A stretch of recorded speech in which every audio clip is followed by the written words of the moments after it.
What's up, everyone? Omnisensei here with What If I Was Reborn in The Walking Dead as a Spec Ops soldier before the zombie apocalypse? Part 4.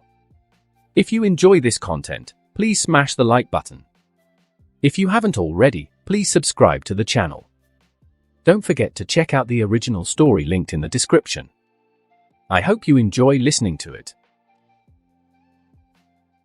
Due to security protocol, only the military could go out in search of resources left behind by the sarcastically named military, and now, in the area where they were, their people had barely passed through. On a street crowded with walkers, Jason chose not to carry his M4 or draw the pistols from his waist. Instead, he unsheathed 2 machetes at his sides and stepped out of the truck's driver's cabin. This time, his goal was not to clear the walkers and waste ammunition doing so, but rather to reach the large vehicle at the entrance of an alley not far away, a state-of-the-art tank. Moving around to the back of the truck, Jason ran toward the tank. Behind him, Rick followed closely, and the two advanced swiftly. As they quickly approached the street leading to the alley, Jason and Rick ran non-stop. Although walkers moved along the path, they were not as dense as before. Still, they encountered 1 or 2 every few meters. They hadn't been able to see so many from the truck, but once they reached the street and faced the walkers head-on, none of that mattered. Now, the machetes in Jason's hand showed no restraint, decapitating walkers without pause. Running behind him, Rick continued clearing the walkers from Jason's left and right sides. Their coordination made it seem as if the walkers were nothing, allowing them to reach their objective. The tank they had come for, quickly. As the new leader of a group, just like Shane and some other captains, Rick might not have been the most powerful in combat, but his mind was the sharpest, and he wouldn't hesitate to take down dozens of walkers if necessary. Now, he no longer questioned Jason's urgency in securing more tanks and weaponry. He understood that the stronger their group became, the safer they would be in the future, where those with the most powerful weapons would rule the world. Finally, the two reached the side of the tank. Jason handed one of his machetes to Rick. With a free hand, he grabbed onto a bar and jumped forcefully. His right foot landed on the tank, and with another strong push, he climbed up. Behind him, Rick attempted to do the same.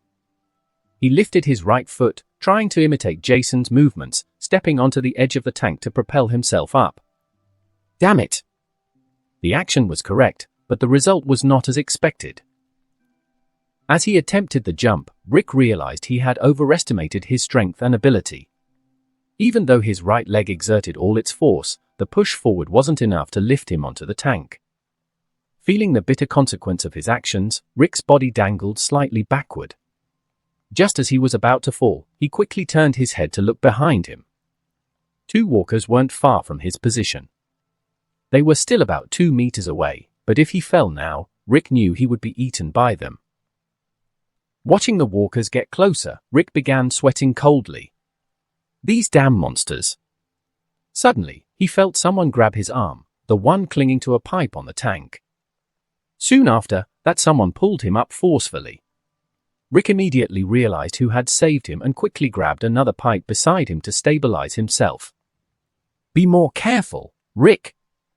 Jason's familiar voice rang in his ears, and that slightly cold tone sounded extremely natural to Rick at that moment. Huh? Thanks, I owe you one. Knowing it wasn't the time for conversation, Rick simply thanked Jason before following him to the tank's upper hatch. Crack! As the hatch opened, Jason jumped in, followed closely by Rick. It wasn't until Jason shut the hatch behind them that he reached out, patted Rick on the shoulder, and jokingly said, "Well, let's see if this tank starts." The corners of Rick's mouth lifted slightly at this remark, and a deep sense of gratitude suddenly arose in his heart. From what he had heard, Jason had learned the basics of operating and moving a tank, so there wasn't much to worry about now. Jason, who had just made the joke, had already reached the command cabin and began starting the tank, following what he had learned from the soldiers who operated them. Driving a war tank in peacetime was a once-in-a-lifetime experience. It was pure adrenaline. Something exhilarating that made the body and soul tremble with excitement. Looking at all the buttons and advanced computers, Jason felt a bit overwhelmed but continued following the instructions he had been taught long ago. Hopefully, the tank could be transported by the truck. If not, they would only lose some time.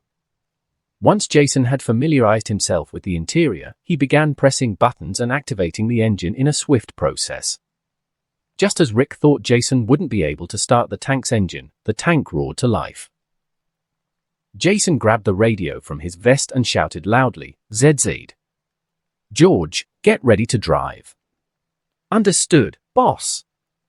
Throwing the radio aside, Jason focused entirely on driving the tank. The people in the large cargo trucks had only seen Jason and another person sprint toward a street full of walkers. They all wanted to help cover them, but they quickly realized the two had an unspoken coordination. Jason's machetes moved as if he had wielded swords his entire life, cutting down walkers in front of Rick, who followed behind and took care of the remaining ones with his weapon. These two men were not afraid of the walkers. At least Jason appeared extremely calm and composed, eliminating numerous walkers with relative ease. On the other hand, Rick fired dozens of bullets with great precision, hitting the walkers in the head.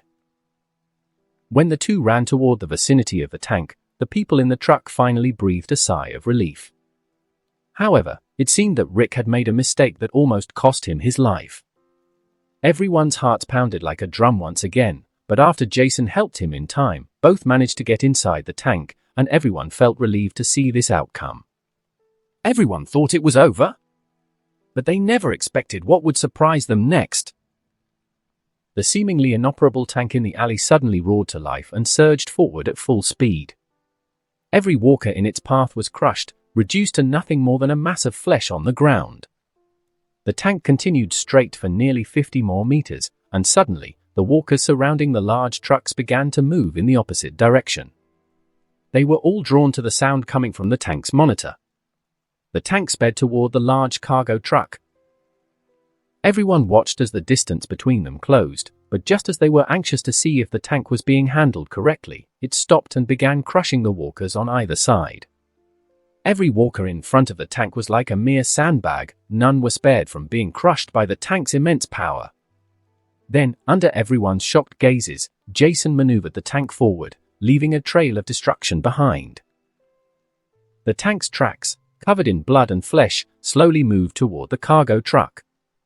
Jason took the radio and, following the instructions of the people outside, climbed onto the tank. "ZZ. Let's go, Bercia." All right, boss." Boom! The massive cargo truck slowly roared to life, and they drove out of the street. Gaining a new tank was something that made everyone quite satisfied. After all, in recent days, what could make people feel safer than powerful weapons? Later on, Jason and the others carefully searched the marked points on the map. However, the next two locations were completely empty, which dampened Jason's initial excitement about acquiring a tank. "Jason, don't get discouraged. We still have 3 more locations, plus we already have more than one tank and even a helicopter." Sensing Jason's disappointment, Rick tried to reassure him. For such a small group, their haul was already enormous. "Don't worry, that's not it. I believe there's still a high chance that there are stationed troops at these 2 locations." Jason was a bit concerned.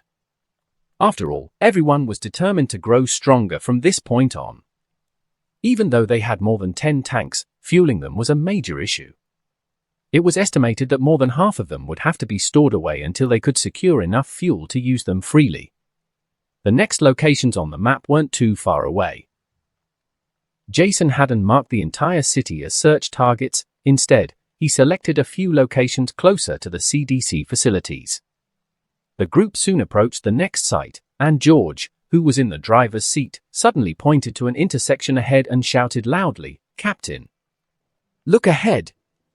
It looks like there's a fortification there." Following George's direction, everyone in the cabin soon saw a hill surrounded by sandbags.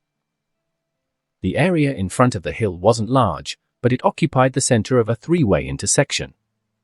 This was precisely the deployment point Jason had calculated. This area was a key road junction. In the early stages, the military likely occupied some important transport hubs, having underestimated the threat of the walkers. In the original timeline, the military underestimated the walkers and didn't understand them. It is said that, at first, many intended to evacuate survivors, but upon seeing the overwhelming danger, they decided to eliminate them without questioning whether they were infected or not. This was not only a failure on the part of the High Command for not considering the families of their soldiers, but also an underestimation of the mental stability of the troops, soldiers who, at that moment, should have been worrying only about their own families. With knowledge of some trivial fragments of the original plot, Jason and many others who shared his views knew that the military initially underestimated the walkers. However, the real problem was the high-ranking officials who gave those cruel orders to the army. In fact, very few soldiers were seen after the chaos, and that was because they had been moving from one temporary base to another. At first, the newest temporary bases were abandoned by the military, leaving behind a large amount of equipment. Just considering what was left outside the CDC, where there was a temporary base, Jason was able to acquire several HUMs, 3 tanks, and a lot of useful weaponry.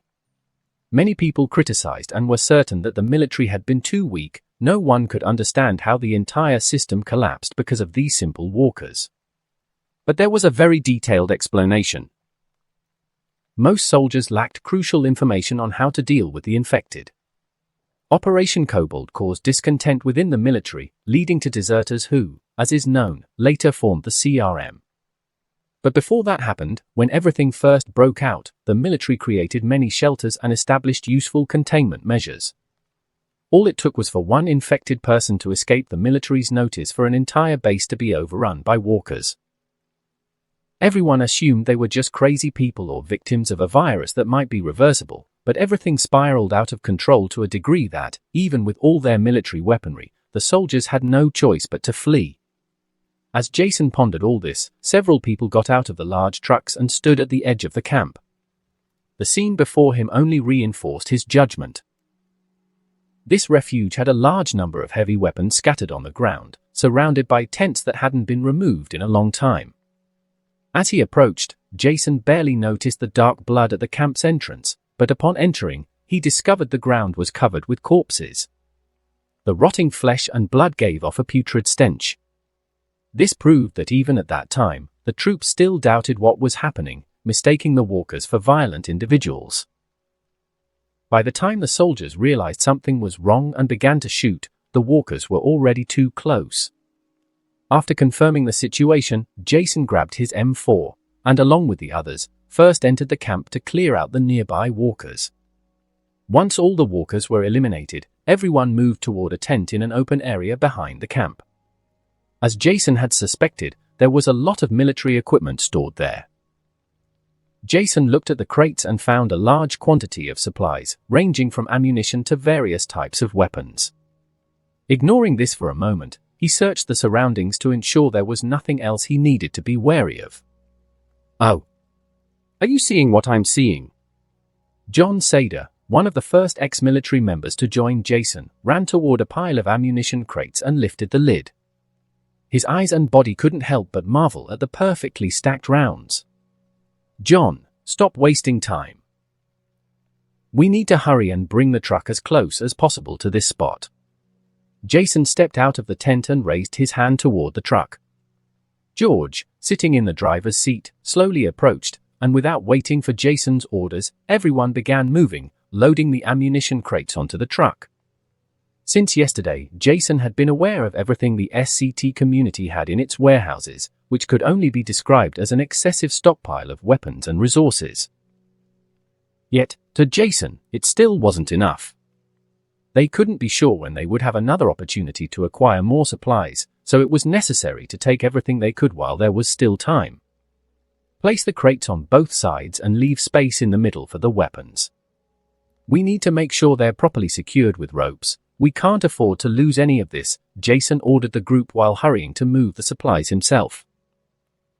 George, who had driven the truck to the nearest position, was the most relaxed. He stood on the truck's roof, keeping watch over the area to prevent any walkers from approaching.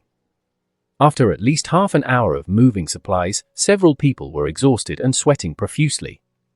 Jason finally pulled out the last weapons crate, and several others helped load the heavier weapons onto the truck. Brothers! Finally, all this effort was worth it. Jason looked at the weapons before him with satisfaction, including heavy machine guns like the M249 and M250, many M4A1 assault rifles, pistols, daggers, and even 10 M24 sniper rifles. Ha ha ha, this feels amazing. Several members of the group celebrated, their faces unable to hide their joy. Jason was satisfied as well, but as a leader, he had to keep people moving. He reminded them, "All right, let's hurry to the next location, now." "Yes, boss."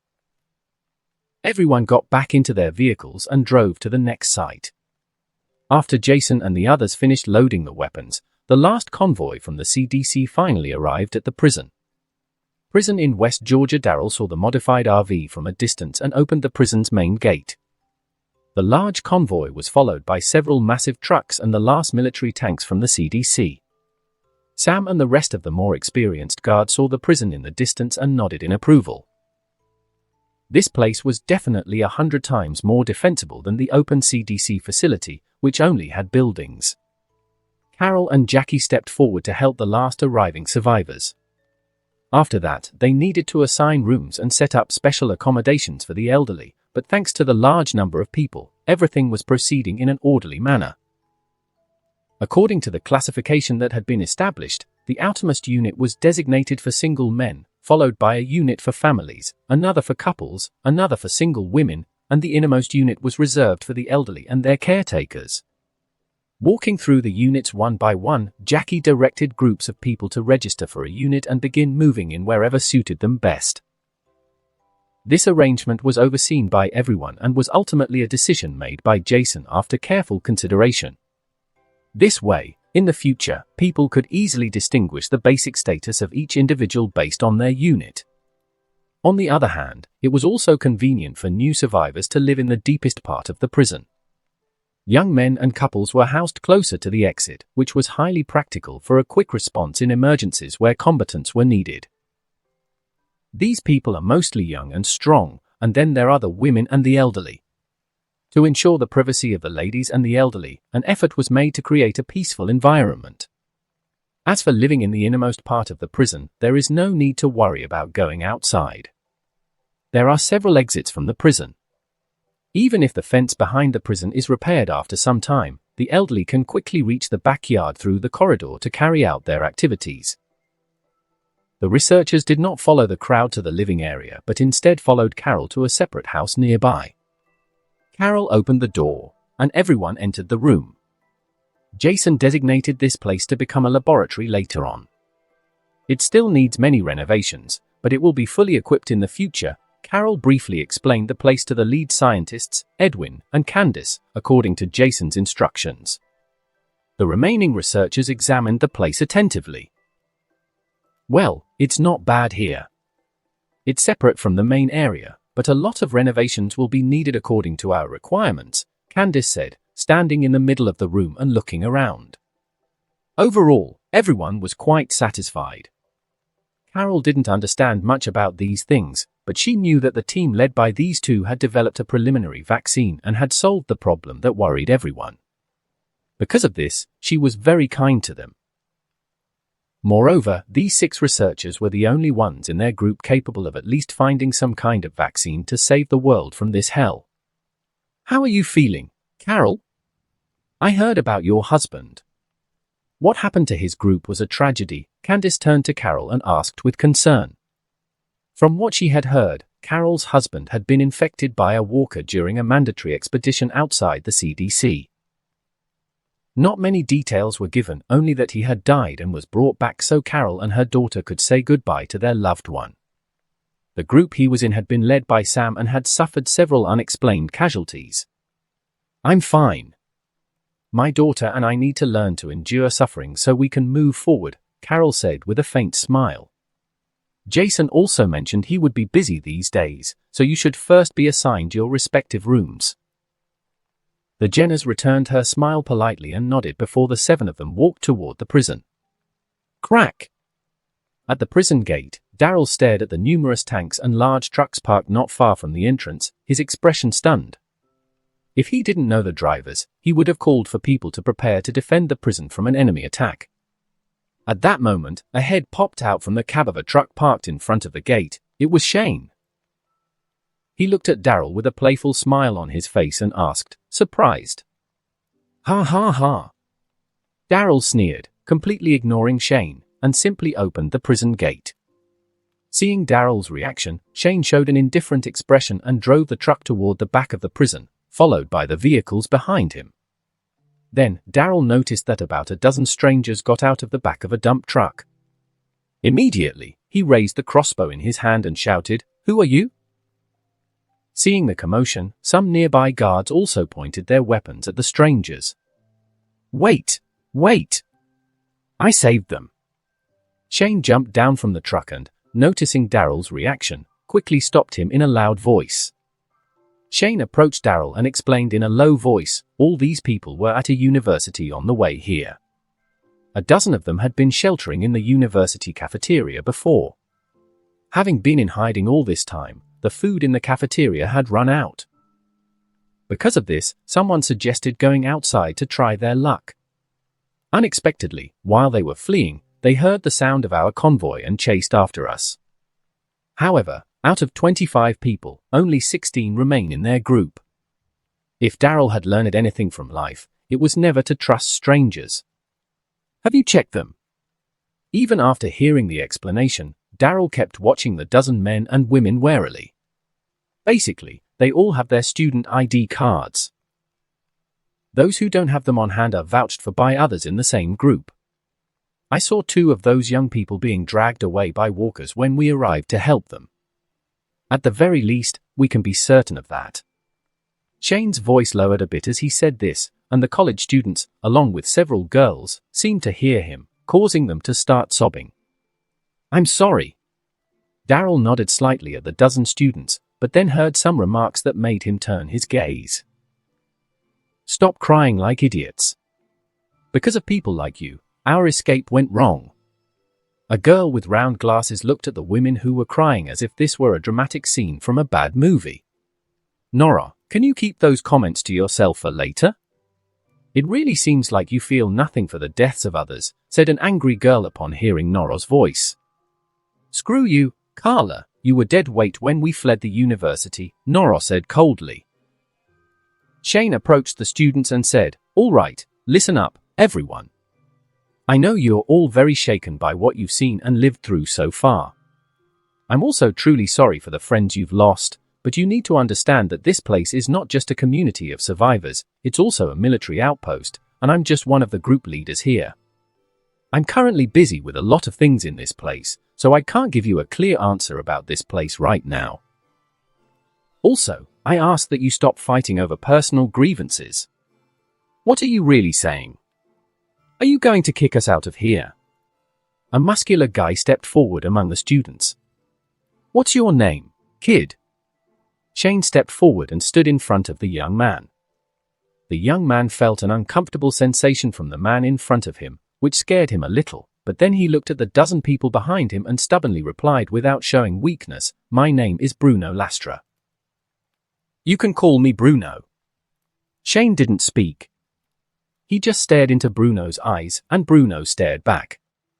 The two of them locked eyes for about 10 seconds before Shane suddenly smiled and patted Bruno on the shoulder. "Bruno, right? You've got a good attitude. You can call me Shane. You'll be provided with a meal until the leader of this community returns. All you have to do after that is convince our leader or captain to authorize your stay." "Agreed. We're fine with that." Bruno extended his hand for a handshake, but Shane just smiled and raised his hand to pat Bruno on the shoulder instead. "All right. Follow me to your unit and keep quiet. You're still strangers to us." "Understood, sir." Everyone responded instinctively. "And one more thing, save that attitude for when you're facing walkers." "Got it." Shane smirked and led the way. As he arranged for the students to stay in cells in another section of the prison, Shane didn't want these people to learn too much about the place. It was better to wait for Jason to return and let him handle it. Shane, who had just left the unit, disappeared from the student's view. The guy who called himself Bruno pressed up against the unit door. He didn't return to the group until he heard the sound of the door closing in the distance, and then the individuals began to whisper among themselves. "Bruno, you were too impulsive just now." "What if you made him angry?" said a blonde girl with a beautiful appearance and a well-proportioned figure, sounding a bit fearful. Before Ian could respond, a mature-looking guy spoke again. "Celia, you're overthinking. I don't think these people are bad." Even though that guy just now was scary, he's probably a soldier or a cop. "Didn't you see those tanks and the people carrying guns?" "Yeah. I think the same as Mario. And there are kids among them. We saw 2 kids earlier when we arrived. Now that I think about it, one of them was wearing a police officer's cap with a badge on it." A girl with glasses also spoke. She looked very calm, not pretty, but she had a strong intellectual presence. Her voice was pleasant, and she was well organized in her thoughts. "So, what do you think about that captain? Didn't Shane say we have to wait for their captain to come back and make a decision?" Bruno spoke again, and the room suddenly fell silent. After a while, Nora, the girl with glasses, spoke up. "Well, considering the situation and seeing how you acted like a jerk despite knowing our position, we need to find a way to be useful. I think we should figure out what he or his group needs. Mario, your advantage is being familiar with electronic equipment. You could offer to help them repair some of their devices or even suggest smarter solutions." Nora looked around at everyone and smirked mockingly.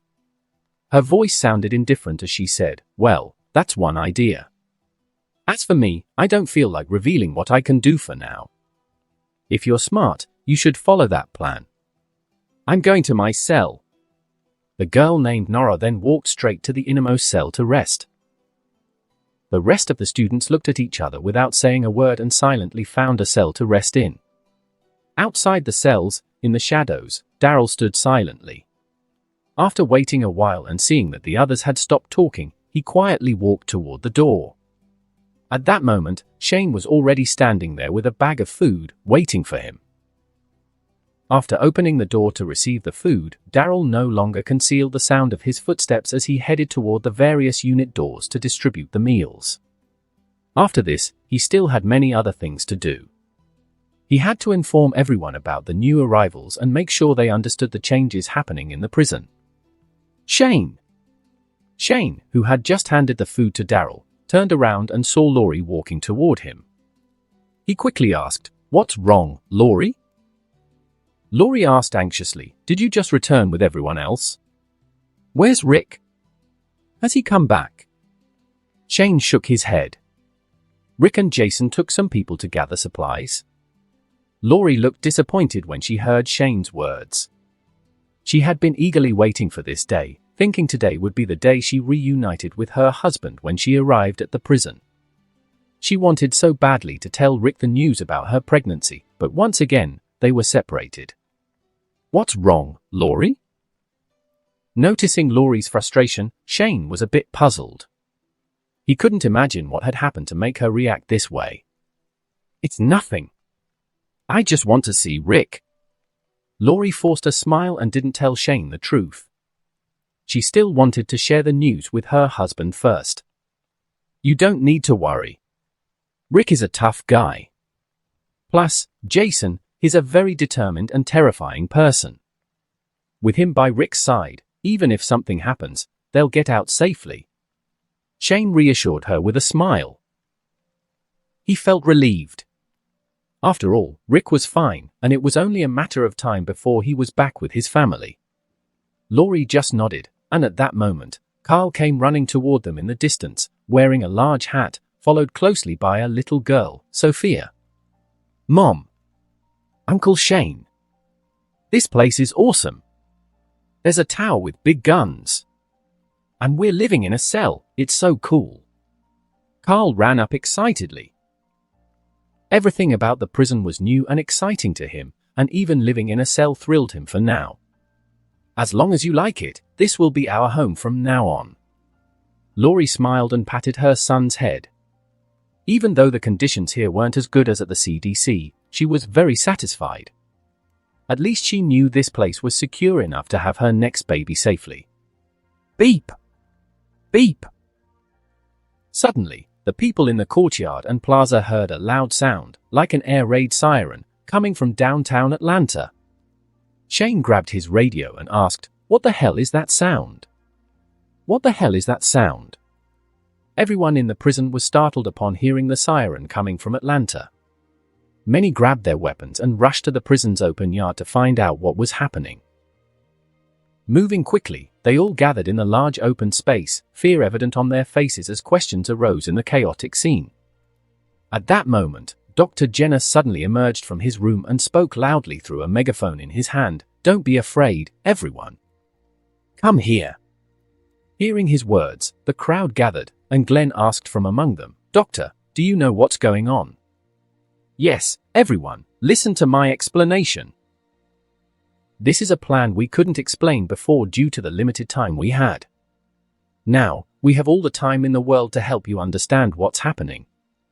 A convoy of massive cargo trucks rumbled down the highway, struggling to carry two enormous tanks on their trailers. In one of the trucks, Jason and Rick were heading toward the final checkpoint on their map. "Captain, with these two tanks, we'd have 17 in total. Wouldn't that make us unstoppable?" "Ha ha ha." George, who was driving one of the trucks, couldn't help but express his thoughts over the radio. Jason remained silent for a moment after hearing this. Were George's words true? Only if one ignored several important factors. He picked up the radio and responded coldly, "That's because you're thinking in a very limited way. If we don't solve the fuel problem, the tanks won't be of much use. And that's without even considering the ammunition. Do you think tank shells can be casually found in temporary bases?" Jason immediately poured cold water on George's arrogant statement. He needed to make it clear that even if they had 100 tanks, it would be useless if they couldn't maintain them. That was something both Mike and Sam had already taken into account. The excitement in the convoy slowly faded, and no one spoke. Everyone reflected on why they couldn't compare to Jason's way of thinking. While they believed that a gun and 100 bullets were enough, the leader of the SCT community thought it was better to have 100 guns and 1,000 bullets. However, Jason didn't care what George thought.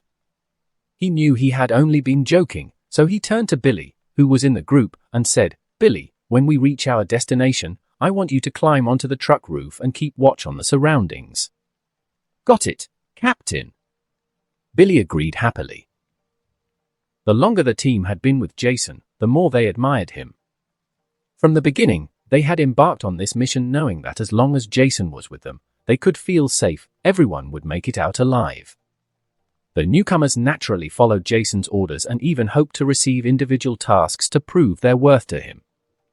That wasn't something an ordinary leader could achieve.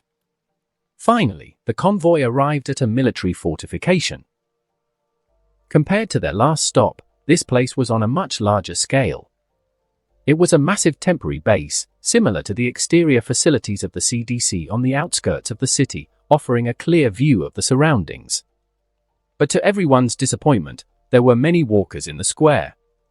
For some strange reason, they were densely packed together.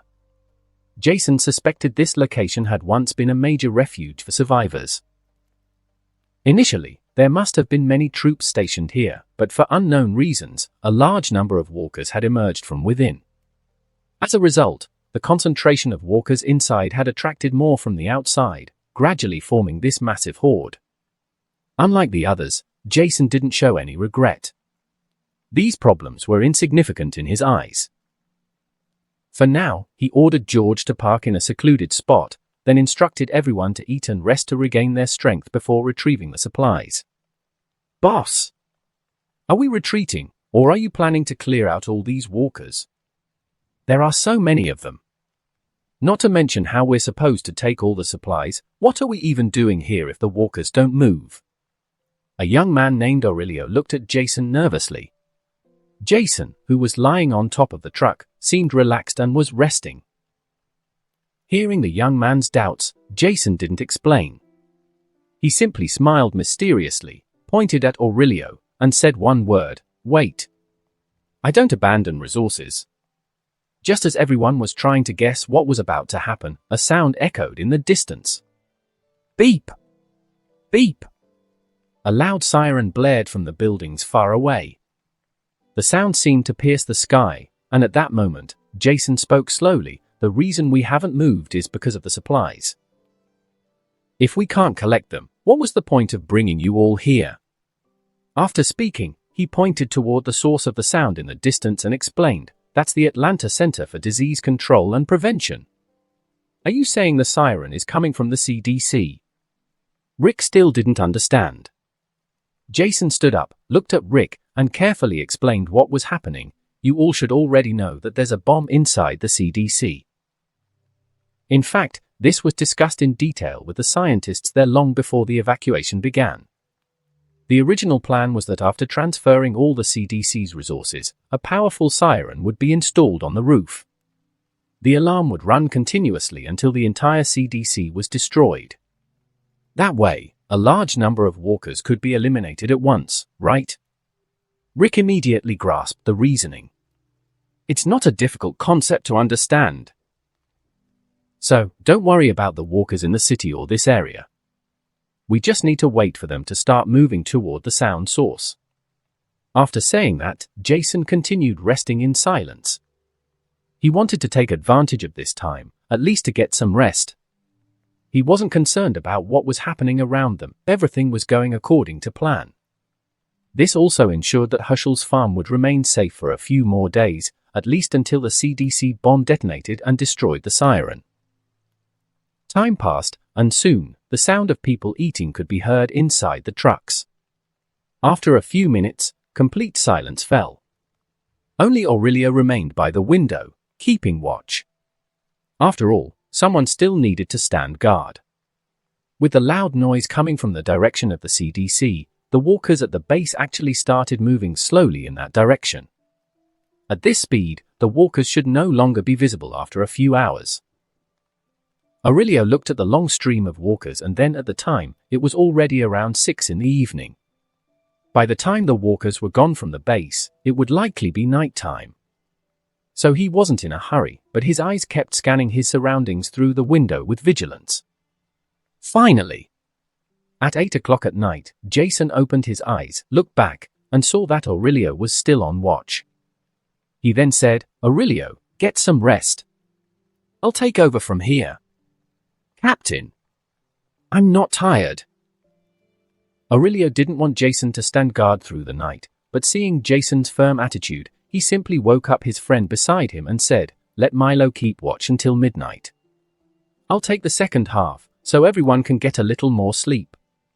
"Yes, Captain. Let me do it." Milo was still a little groggy, but the growl of a walker outside the vehicle instantly woke him up. Seeing how firm everyone's stance was, Jason simply stopped arguing, nodded, and continued resting with his eyes closed. The night passed quickly, and Atlanta was extremely cold at dawn the next day. After a night of rest, several people in the truck cabins woke up one after another. Jason, however, had woken up much earlier than the others. He checked the time. It was 5:29 a.m. Outside, only a faint light was coming from the sky, and there was still some time before sunrise. However, the dim light was already enough to clearly see the surrounding environment. Due to the noise stimulation from the sirens, the base, once packed with walkers, now only had 2 or 3 of them lingering nearby. Jason knew that no matter how loud the noise had been, it was impossible to attract every single walker. There were probably still dozens left in the area, but the effect had already exceeded his expectations. After waking everyone up in the trucks, Jason planned to take advantage of this moment for them to get ready and start moving. At 6:10 a.m., daylight had fully arrived. Everyone got out of the cargo trucks and began dealing with the scattered walkers. It was simply too easy. Just as they finished clearing the walkers and were about to enter the camp to search for supplies, Jason stopped in front of a Humvee with its doors closed, his eyes locked onto the vehicle. "There's someone inside." Jason didn't make a sound, he simply signaled with his hand, and everyone around him immediately surrounded the vehicle. All eyes were fixed on the trunk of that military vehicle. George and Billy held onto the vehicle door handle, both signaling to open it at the same time, counting to 3. When they were ready, they swung the door open forcefully. Now! As the door opened, Rick, Jason, and the others aimed their weapons, ready to fire if necessary. Crack! The interior was filled with all sorts of things like garbage bags and used items, which spilled out like a cascade when the door opened. Ooh! Damn it! The people closest to the Humvee door covered their noses and stepped back, but the stench that hit them made them cough repeatedly. Billy, standing beside them, couldn't help but spit in disgust as he inhaled the unbearable smell. However, Jason ignored the stench coming from inside the Humvee, raised his rifle, and took a closer look at the people inside. He soon discovered 4 individuals lying motionless inside the vehicle, uncertain whether they were alive or dead. This is interesting. Accompanied by a faint sound, Jason narrowed his eyes, focusing his thoughts on the situation. Several people cautiously approached while Aurelio adjusted his M4A1, which hung from his shoulder, intending to check the status of the individuals inside. Suddenly, one of the people in the vehicle seemed to move, accompanied by the sound of a bottle breaking. Someone appeared to regain consciousness and barely managed to open their eyes. Seeing the movement, everyone raised their weapons. At this point, they still couldn't tell if these 4 were walkers or humans. Help! Help us! A weak, raspy voice sounded, barely audible in the tense silence. If they hadn't been staring at them in silence with weapons raised, they might not have heard the plea at all. They're alive! Hearing the whispered call for help, Jason felt somewhat relieved. He quickly approached the 4 individuals and began checking their condition. After just a few minutes, Jason stood up silently and looked at the group around him. One by one, they exchanged questioning glances. Are they still alive, Jason? Seeing his expression, everyone was momentarily stunned and asked the same question, trying to deduce an answer from Jason's serious demeanor. Well, noticing their reactions, Jason suddenly felt like making a joke. With an oddly delicate expression, he explained, based on their skin condition, their organ activity has significantly decreased. Their heart rates have slowed, their breathing is shallow, their muscle activity is deteriorated, and their physical functions are at a minimum, indicating an extremely low metabolism. The group stared at Jason, dumbfounded by his explanation. No one fully understood all those words, but no one dared to question him either. However, the bold Aurelio asked, so, in simple terms, can they be saved? Of course, they're just hungry and dehydrated. Jason's tone was now relaxed, completely different from the tension he had expressed moments ago. Ha ha! Rick forced a laugh upon hearing this. Jason was really bad at making jokes. After pulling the people out of the Humvee, they were supported and each given a bottle of solution. The 4 of them slowly recovered, sitting up and looking around in fear. They consisted of 2 white men and 2 black men, all wearing the same type of clothing. Judging by the dirt and disorder covering them, their uniforms were barely recognizable. Their bodies were stained with black and yellow grime, making it hard to determine what they were wearing. However, upon closer inspection, it was still vaguely clear that they were dressed in high-quality, official military uniforms. The group waited for the 4 to relax before Jason asked, "Are you from the military?" "Yes." "Can you give us more food? We're starving." The black soldier who had woken up first looked around at the situation, while the other 2 remained motionless. 2 of them were quietly eating. "It's easy for us to give you food, but you haven't eaten in a long time, so this is all you can have for now. But if you answer my questions, I might consider giving you more." Seeing their blank expressions, Jason knew they were too exhausted to answer direct questions, so he simply used food as leverage to get answers. Observing the men closely, Jason knew he was right. When they heard the word food, their attention sharpened. The soldier in the middle signaled Jason to go ahead with his questions. Once they had recovered a bit, Jason knew it was time to ask, so he said, "I'm glad you're all alive. I want to know what kind of soldiers you are and why you were trapped in that vehicle."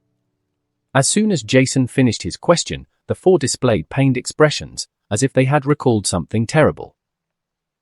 There was a brief moment of silence before the soldier who had woken up first spoke. "We belong to the 3rd Infantry Division of the Army. My name is Elias. The man to my left is Emilio, and the two on my right are Diego and Fabian. Our unit had received orders to evacuate civilians and contain the sick. A whole platoon was stationed in this area." Elias paused before continuing. "After our platoon set up camp here, our initial mission was just to inspect passing vehicles. But after a few days, we received direct orders not to allow anyone to leave the city. Our refuge turned into a strategic battle point. We never expected what happened next." At this point, Elias's words got stuck in his throat, as if he were recalling those bad memories flooding his mind. He looked at the walkers on the ground with a complicated expression, then continued, "Even though our temporary base had turned into a battleground, our platoon leader went against high command orders." "The Cobalt operation?" "Yes, we didn't follow the orders of Operation Cobalt and kept accepting refugees fleeing the city. But sometime later, we were besieged by a massive number of those monsters from every damn direction." Hearing what Elias said, Rick suddenly spat out a word, "Walkers." "What?" Elias looked at Rick in confusion. "We call those lunatics or monsters the living dead," Rick explained, fixing his gaze on Elias. Elias was surprised to hear what they were called now, and then he couldn't help but smile bitterly.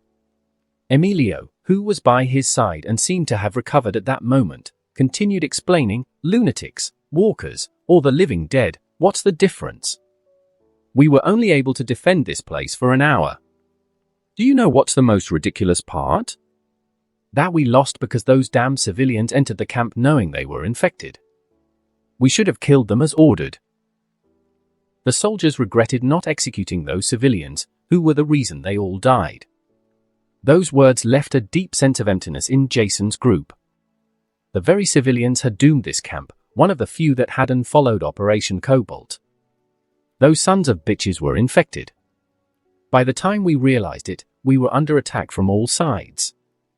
As you can see, our place should have been strong, and just because of a moment of compassion, only the four of us are left. Our entire platoon is dead." Elias's mood also recovered a bit, so he reassured Emilio and said, "The four of us survived because we had been driving for hours and were resting at the time. But shortly after, when we got into the Humvee to rest, we heard that the situation had spiraled out of control, and our first instinct was to go out and help. But when we opened the door, hundreds of those things had already surrounded our Humvee. Maybe it was a blessing in disguise. The Humvee I chose happened to have some food and water. The food and water lasted us a while, but a few days ago, our supplies ran out, and we only had water left. But it was impossible to even try leaving the Humvee. We thought we were doomed, but we never expected to receive your help." Jason and the others listened in silence. Although they sympathized with what had happened to this group of soldiers, to be honest, they were lucky to have survived what they went through.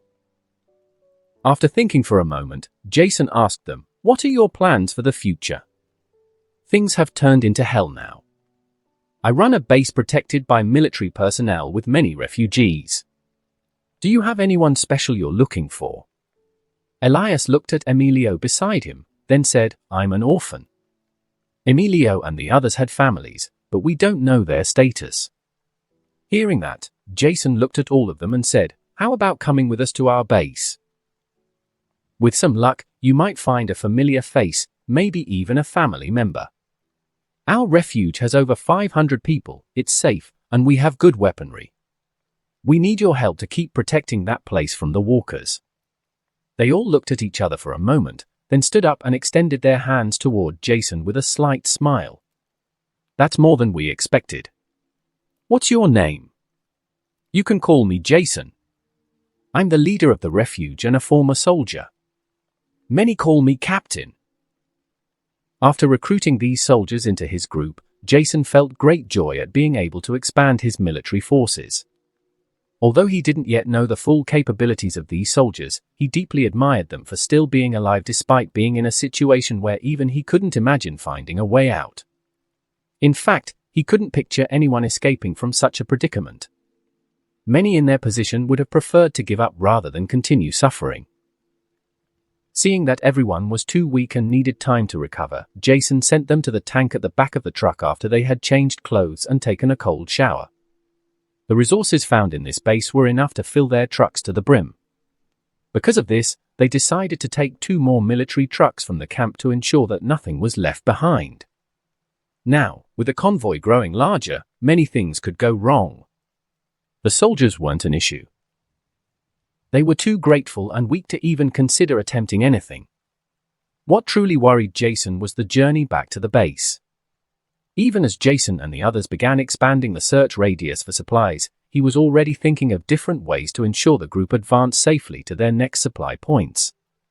Taking a closer look at the area, Rick pointed out, "We're really lucky. Since this base is located on the outskirts of the city, we can clear the area with much more ease." Rick was right. After all, the number of walkers on the outskirts of the city was still relatively low. In just one night, their numbers hadn't increased significantly. They had only encountered a few walkers nearby. As Jason scanned the surroundings, he walked toward the main tents and looked at the stacks of ammunition crates piled on top of each other. However, he didn't enter. Instead, he continued observing everything else around him. As the leader of this group, Jason wasn't necessarily the most charming or kind, but his strength and intelligence were always ready for battle. He didn't know why he felt that something was wrong, but even after some time, he couldn't pinpoint the cause. However, that lingering sense of unease refused to fade. Rick, Billy, and George prioritized dismantling the heavy weapons. Aurelio and 3 others sweep the area and gather any weapons on the ground. The rest follow me to collect the supplies from the crates. Move quickly, I have a bad feeling about this place. Thoughts raced through his mind for a brief moment, but he chose not to dwell on them. Instead, he focused on loading the ammunition crates and other supplies onto the military trucks. The people behind him showed impatient expressions, wondering what was going on.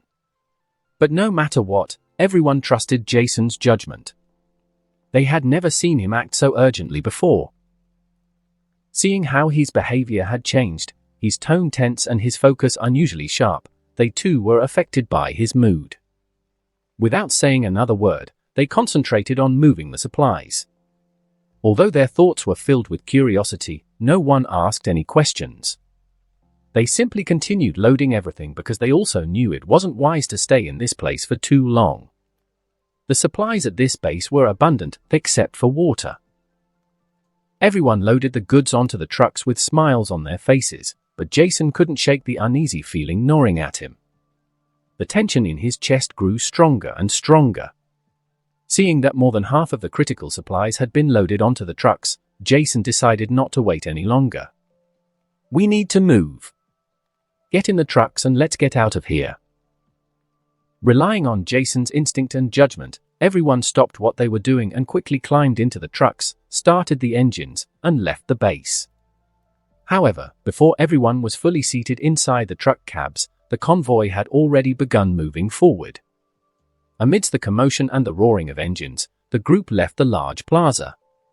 But as soon as they turned onto the road, Jason heard exclamations behind him. "This can't be happening. God help us." Jason didn't look back directly.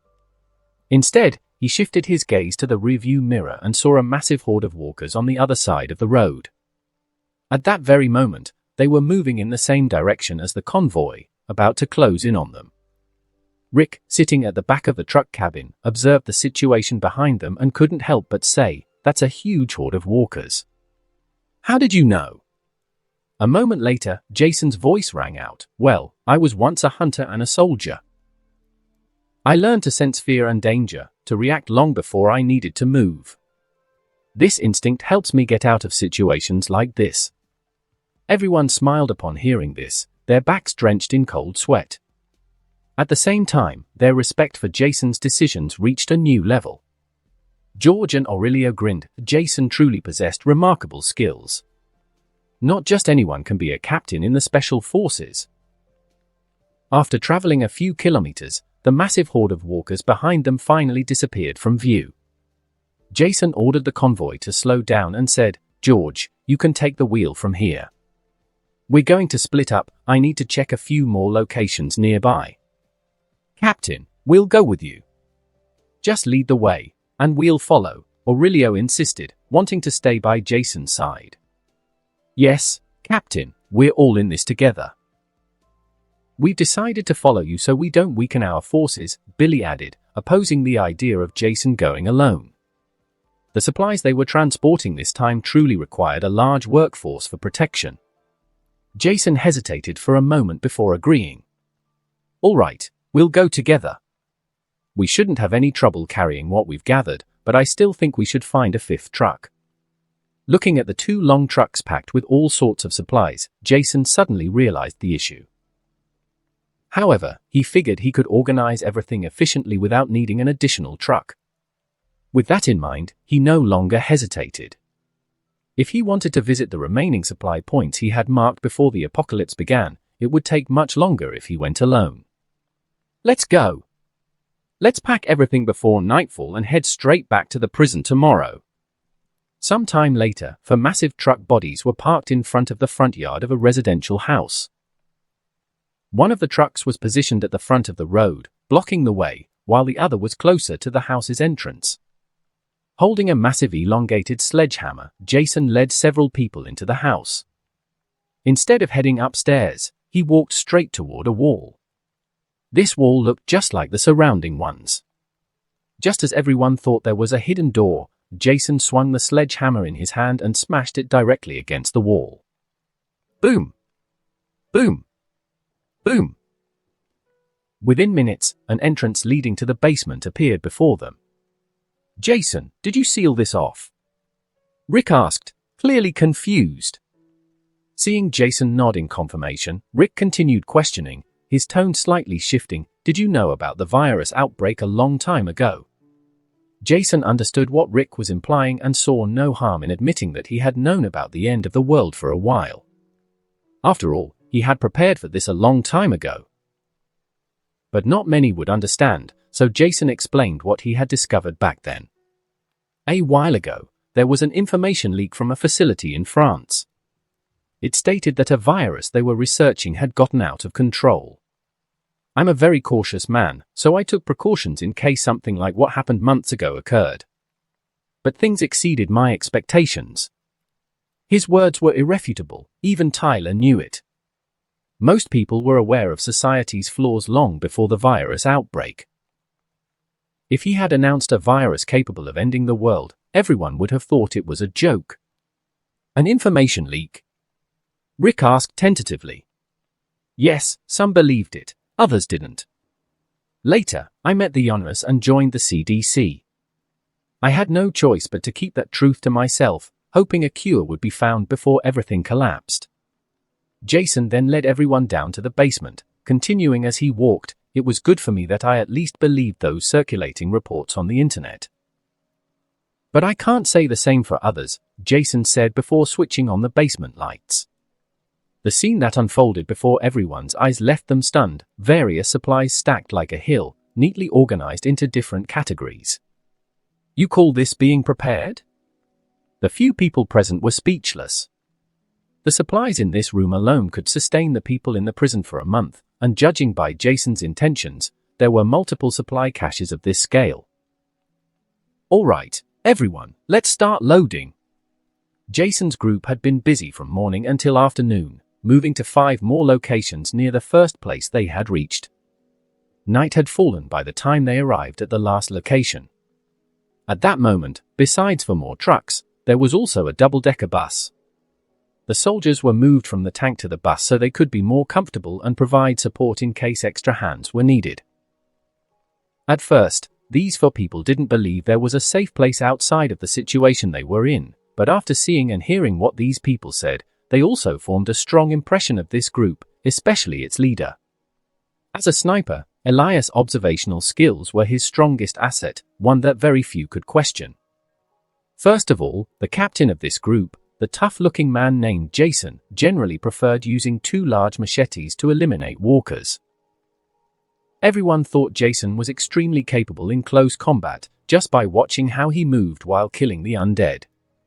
After an entire day of observation, Elias was now certain that Jason was undoubtedly someone with an extremely high combat effectiveness. Whether in melee combat or firearm handling, he was convinced that Jason was definitely a special forces soldier, one who had lived through all kinds of situations. As for the man named Rick, there was no doubt that he had good aim, some real combat experience, and better than average tactical skills. Together with his distinctive uniform, there was no need to mention that he was a cop. Then there were 2 men, one named Billy Fisher and the other George Bercier. At first glance, along with Jason, they appeared to be very experienced soldiers. On the other hand, the few remaining people surprised Elias even more. These individuals had clearly received training, but not for long. He could tell because they were still clumsy in some of their movements. However, in this world where people fought to survive, were there actually resources available to train good fighters? This made Elias even more interested in the background of the resistance Jason led. Emilio, Elias, Diego, and Fabian discussed it, and the 4 of them felt that this seemed like a good group to follow. If the conditions at the shelter weren't bad, they might consider staying permanently. Jason, unaware of what these soldiers were thinking, carefully oversaw everything that was unfolding. Truth be told, he had never wanted to be a soldier. It was his father who instilled in him the art of perfection and never missing a shot. That kind of desire became an obsession, something that awakened within him and led him down the path of special forces. But soon, he lost the spark that made him the best at what he did. After all, killing certain people had become a trauma. Fortunately, his father hadn't lived long enough to find out that the son he was so proud of had been sent to prison for insubordination. The experiences of both his lives, stored in his memories, had shaped him into what he was, a soldier capable of achieving anything he set his mind to. That could be considered the good part of his 2 lives. The bad part was overcoming both traumas and the despair of living in a world that, as time passed, was coming to an end. But everything, good and bad, had led him to this point. If it weren't for his combat experience and slightly crazy mind, he really couldn't imagine how he would have survived in this world. Walkers were terrifying, but people were even more so, and Jason had no difficulty killing his enemies. Shaking his head, Jason pushed aside those thoughts that led him into a dark, endless pit of questioning. He still needed to carry out his plans and survive in this world as best he could, so he said, "We'll spend the night here. It's best not to move at night since we don't know the area."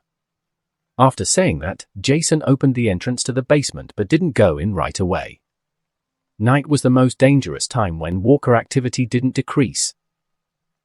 Everyone could still hear the sirens coming from the CDC, and for that reason, there were very few walkers nearby.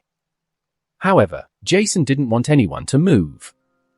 If they encountered a horde of walkers, the outcome wouldn't be good. Wasting no time, Jason briefly led everyone into the basement before inspecting it. This was the last supply point he had stored goods in, and it was also the most special one. Because what was stored here wasn't common supplies like food and medicine but rather far more important firearms and hard-to-find ammunition. To save space, a handful of long and short firearms were densely packed in huge crates, and there was too much ammunition to count.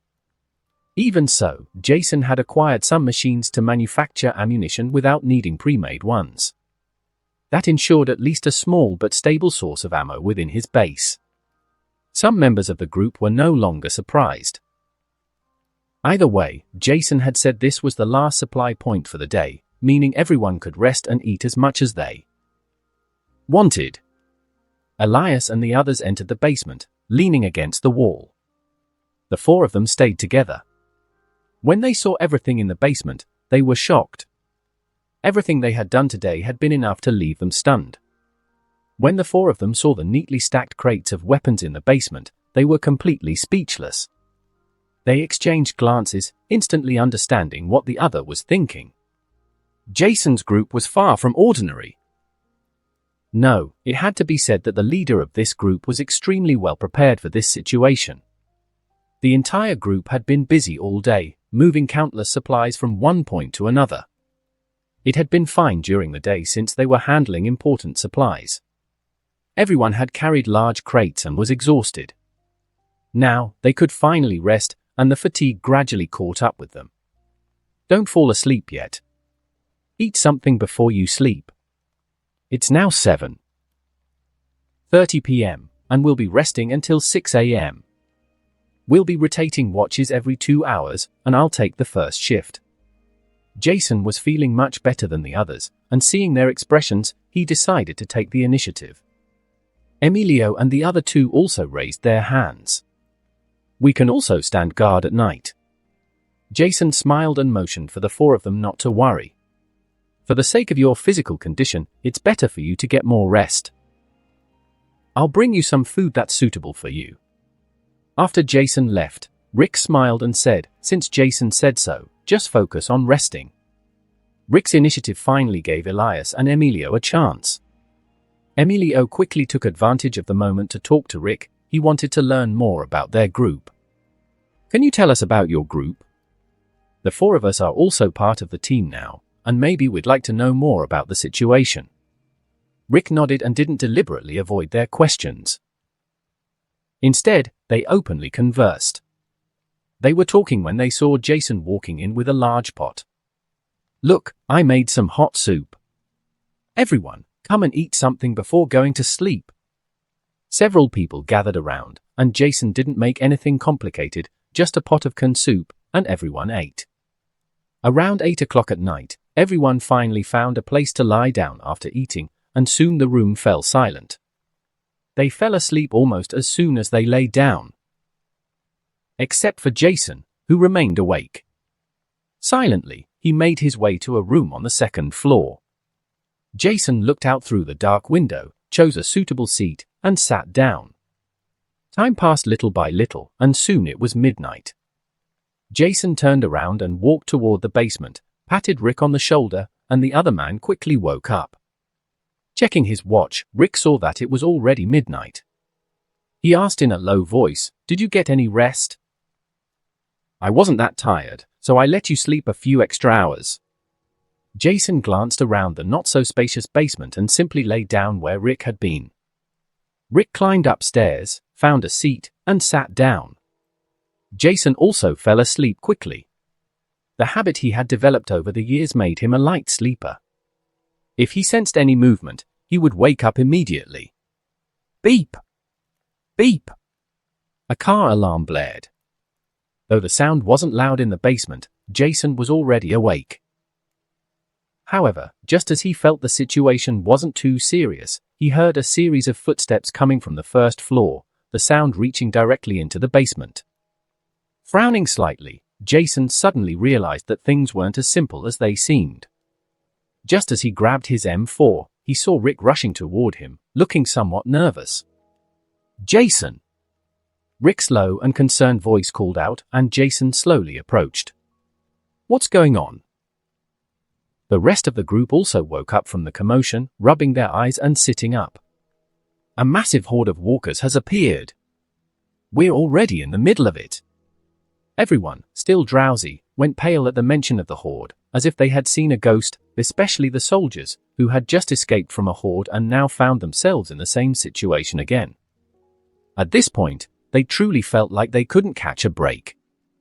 What were the chances? "Everyone, calm down. Let Rick finish explaining what he saw." Seeing the panic spreading, Jason remained unfazed. Rick nodded, also gesturing for everyone to stay calm before continuing. "There's a horde of walkers moving outside. It looks like one of them hit a car, setting off its alarm. The alarm hasn't stopped, and many walkers have been drawn to the noise and gathered around. So we're still surrounded." Elias looked at Rick in despair. Emilio, along with the others, clutched his head in desperation. Jason, seeing that everyone was falling into despair, snapped his fingers lightly, and all eyes turned toward him. Perhaps due to his way of thinking and feeling things, This didn't seem like a hopeless situation to him. Anything could happen in less than a minute, and he knew there was always a solution. However, he couldn't say the same for the others.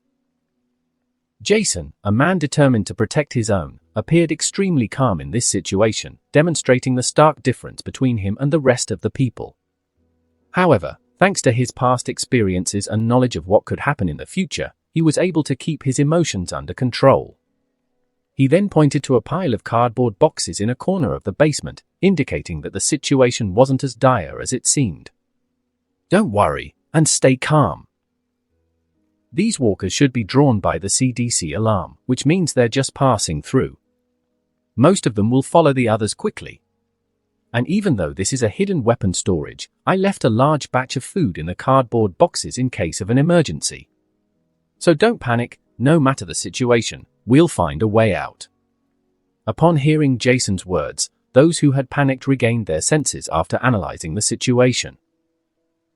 Thinking it through, they realized they would only be stuck in this place for a day or two at most and could leave safely once the herd of walkers moved on.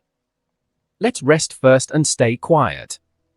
We'll assess the situation tomorrow and act accordingly." After Jason finished speaking, he lay back down and closed his eyes. The rest of the group watched him closely before lying down as well, without saying another word. Throughout the night, car alarms occasionally blared outside the basement. Though everyone lay down, none of them could fall asleep. They tossed and turned until after 4 in the morning, at which point exhaustion overcame them, and one by one, they drifted off to sleep. At 5 in the morning, Jason slowly opened his eyes. Aside from being woken up by Rick once, he had generally managed to rest well. There was no panic in his movements whatsoever. After waking up and getting his senses in order, he slowly walked up to the first floor of the house, where Billy was keeping watch outside. With a burly physique and extraordinary hunting instincts, Billy loved staying silent. "How's it going?" Jason walked over to the table, grabbed a bottle of water, and took a sip. Billy shook his head and gestured with slight helplessness. "Boss, the situation is still the same. This massive horde of walkers doesn't seem to be dispersing yet, and that damn car alarm keeps blaring, keeping them here." Walking to the window, Jason looked outside indifferently. It seemed that his decision to leave the alarm running was now causing some unexpected complications. Gazing slightly outward, he could see that there were still many walkers in the streets. Although they weren't packed together densely, if he decided to run out now, there would be no way to escape alive. "I don't know if it's just my damn luck or something else, but it looks like everyone forgot the radios in the truck." Shaking his head, Jason regretted leaving behind the radio he always carried in his vest. Now, no one in the group could communicate with the prison. After hearing Jason's words, Billy stopped looking at him and focused entirely on what was happening outside. "I just hope this horde moves on quickly." Even though he had killed many walkers alongside Jason, he had always thought a situation like this wouldn't be too scary. However, now he understood why the country had collapsed in just a few days without being able to do anything. If a massive horde of walkers attacked their base, hundreds of thousands of them, the battle would be extremely long, and he had no idea whether their community could come out victorious. Now, his eyes had finally been opened, and he fully understood why Jason had ordered them to find as many weapons as possible. Meanwhile, at the prison, Laurie paced anxiously around the room while Carl played with Sophia on the clean floor. It had been several days, and she hadn't been able to contact her husband. She had just met with Shane, and he had agreed to try reaching them by radio, but there had been no contact and no response. This made Laurie extremely anxious, and she started imagining all the terrible things that could have happened to Rick and the others. Unable to calm down, Laurie went to meet with several people close to Jason, including Mike, Tommy, and Tyler, as well as some of the most recent refugees. She learned that after they had split up about 2 days ago, Jason and the others had headed toward the suburbs of Atlanta. It was said that there were many supplies that needed to be transported, and they were expected to return in another day or two. However, the 3rd day was approaching, and the people who had left with her husband still hadn't returned, and they couldn't be contacted by radio either. As her mind raced with endless thoughts, Laurie came up with a ridiculously stupid, drama-worthy idea. Laurie planned to go to Shane again if Rick didn't return by the next morning. And if he refused to send someone to look for him, she would sneak out with a gun. After making up her mind, Laurie felt somewhat calmer. She went to Carol's room, glanced at Carl, who was happily playing, and reminded him, "Carl, it's getting late. Time for bed. Sophia and the others should go to sleep too. Mom, can I play a little longer? Just a little bit." Carl looked at his mother, his fair, youthful face filled with pleading. Carol also chimed in, "Carl, Sophia is going to bed too. How about this? If you go to sleep with your mom now, I'll let you play with her all day tomorrow. How does that sound?" Hearing Carol's words, Carl was genuinely happy. He grinned and quickly ran back to his room. Laurie smiled at Carol and said gratefully, "Thank you, Carol." Carol didn't say anything, but a harmless smile appeared on her face. Without Laurie realizing it, her mind was slowly being filled with irrational thoughts and decisions. In situations like this, the mind can lead us to make choices without even noticing, and that was exactly what was happening to Laurie. The night passed, and so did the following morning. Laurie, who had been worried all night, found Shane eating as soon as she woke up. "Shane, haven't there been any news from Rick and the others?" Laurie approached Shane without eating and asked him directly.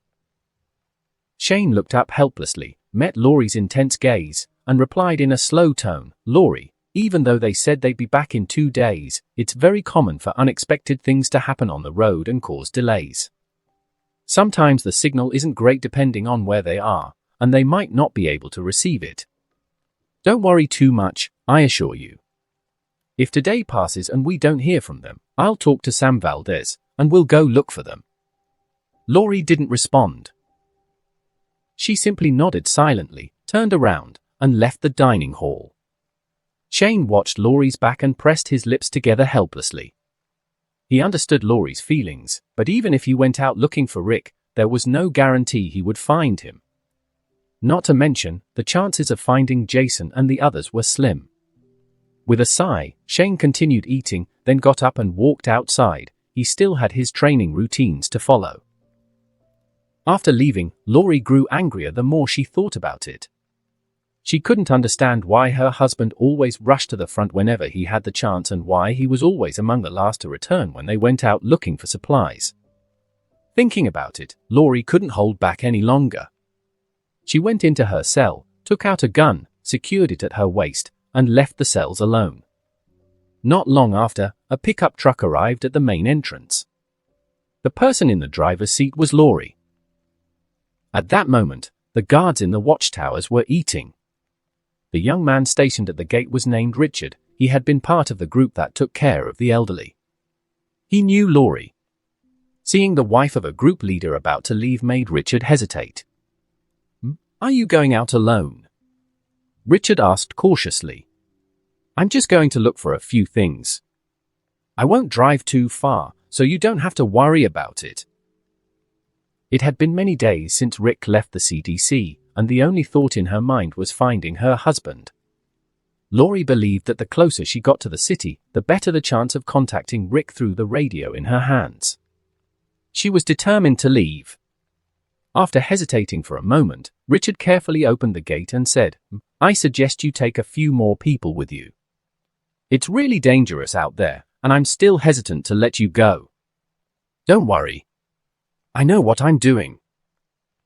Laurie's tone was unusual, which raised Richard's suspicions, but he still decided to let her go since she was Rick's wife. He didn't want to cause trouble with the growing tensions in the group, so he chose to let Laurie leave. In the distance, Sam Valdez watched as a white pickup truck disappeared. This had happened before since many people were exploring the area around the prison, but he still asked, was anyone scheduled to go out exploring today?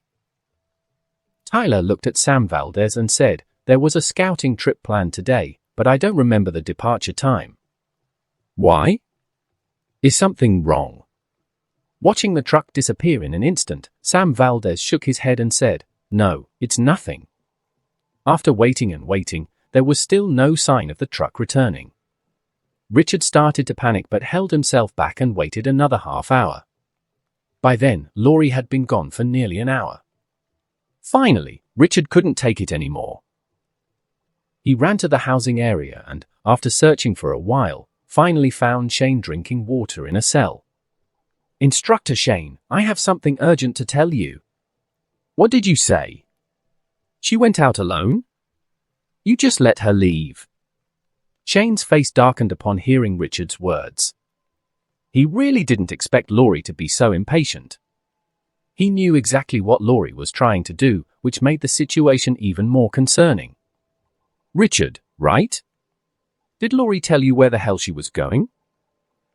Shane grabbed Richard's shoulders anxiously. He didn't want to wait for his friend Rick to come back and find out that his wife had left the prison. "Who?" "She told me she was just going to look for something nearby. I thought she had authorization. After all, she was driving a truck. However, I didn't see her return after waiting for a long time, so I came to tell you about it." Richard was a bit scared about the situation. He had good intentions but ended up doing something that harmed the entire group. Damn it! Shane was growing more anxious by the second. The only way he could fix this now was to find a tracker and go after her together. "What's going on, Shane?" Sam Valdez approached, sensing that something was wrong. His gaze shifted to Richard, who at this moment should have been guarding the gate. He had felt a bit uneasy seeing that truck leave half an hour ago, but he had been informed that someone was scheduled to go out and scout the area around the prison. So he didn't move immediately. But now, it seemed something was really happening. Shane, deep in thought about what to do, turned to Sam Valdez and said, "It's Laurie. She left the prison, and it looks like she doesn't know what she's doing." "So? What do you want to do?" Sam Valdez wasn't going to waste time looking for someone who left on their own. There was too much work to do in this place. "I'm going to find her. I'll take a group with me to bring her back." Shane handed the radio from his waist to Sam. Now, he planned to move as quickly as possible. Sam Valdez, on the other hand, was furious about the situation, which was going to waste everyone's time. Manpower was too precious to be spent searching for brainless people outside the prison. "You know this is completely outside our responsibilities, right? Not only are you leaving your post to chase after a stupid woman, but you're also putting other people in danger." After accepting the radio, Shane glanced at Sam. He knew his words were right. If it had been someone he didn't know well, he might have hesitated too. But the person who left was his best friend's wife. Shane nodded and said, "I have to go find her. I'll take care of it." "Fine, but don't take more than 5 people. If you don't find her in a day, consider her dead." Sam Valdez paused and added, "You're a good leader. I think you understand my words." "I got it." Shane didn't pay any more attention to Sam Valdez. Though he was angry at the man's words, he had to admit that he was just speaking the truth. Who should he take to look for Laurie? A tracker? Yes, Daryl. He had to take Daryl to find Laurie. Shane tucked a pistol into his waist, grabbed a shotgun from his side, turned around, and walked out quickly, asking as he moved, "Did you see where Daryl was a moment ago?" Richard nodded, motioning for Shane to follow him, and the two of them hurried off. From a distance, Shane spotted Daryl and rushed over, shouting as he ran, "Daryl! Daryl! Come with me, man, Laurie ran off on her own. I need your help to find her." Shane spoke quickly, and long before Daryl could respond, he ran toward the people standing nearby. "What?" Daryl looked at Richard, who was running alongside Shane, confused. Seeing that Daryl didn't understand, Richard explained, "I was guarding the entrance, but Rick's wife came up and said she was going out to look for something and would be back soon, so I let her leave. It was confusing because she was driving a car and hadn't been stopped before, so I decided to go to Shane to tell him what happened after she didn't come back for a while." Stupid woman. What the hell is she thinking? After hearing this, Daryl couldn't help but curse. He quickly walked beside Shane, while Richard hesitated for a moment before following them. Shane ran off and casually called on a few people, intending to go out and search for Laurie. Soon, Daryl and Shane were ready. "Shane! I'll go with you too. After all, I was the one responsible for this mess." Richard also stepped forward, showing some remorse. "All right. Then it's Daryl, Richard, Morgan, and Glenn. Let's go. Everyone, grab your weapons. We'll meet at the entrance in 5 minutes." Shane jogged toward a car after sharing the plan. The rest of the group rushed back into the prison to grab their gear, taking some food and useful weapons before heading to the gate. By then, Shane was already waiting. With 5 people in a car, they headed straight toward downtown Atlanta in an instant. "Aren't we going to back them up? Keep in mind that most of them are civilians. They'll die if they run into another group of survivors," Marco said to Sam Valdez. "No, they'll take care of it themselves. Right now, we need to cancel any further outings and establish stricter command to make sure no civilian takes anything and repeats this situation," Sam Valdez said with a cold expression. He had promised to take care of this shelter while Jason was away. He had already allowed too many problems, and this wasn't going to happen again. At that same moment, Laurie was not far from the prison. After leaving, she had driven straight ahead. Unfamiliar with the road conditions or established routes, she had taken a side road the entire time. Jason had also thought that every survivor in the community needed to learn to appreciate the privileges they lived under so that situations like this would make them fully aware of the consequences. Fortunately, Laurie soon found the main road, but this also made her completely lost. She continued driving forward until she finally reached a small town. Rather than a populated town, this place seemed abandoned. It appeared that there hadn't been many residents, as there were only 2 streets. The truck rolled through the town, and an eerie silence took over the surroundings. The whole place seemed to be covered in a layer of dirt. A thick cloud of dust filled the air, staining the truck's doors and windows. After driving for more than 10 meters, Laurie saw a bar that didn't even have a name. The sign simply read, "Bar." Laurie knew that if she wanted to keep moving forward, she needed to find a map, at least to know the name of the town she was in and then figure out what to do next. She also realized now how irrational it was to give up, so she hurried to look for a map. Maybe there's a map in that bar? Laurie couldn't help but wonder, so she decided to take her chances. She drew her gun and disengaged the safety, just as she had learned it before. Then, she got out of the truck and carefully walked toward the bar's main entrance. Crack! The sound of the door opening was particularly loud in the bar. Before she could take a good look at the room's furniture, a foul stench in the air made her feel suffocated. Laurie quickly took several steps back, feeling her stomach churn.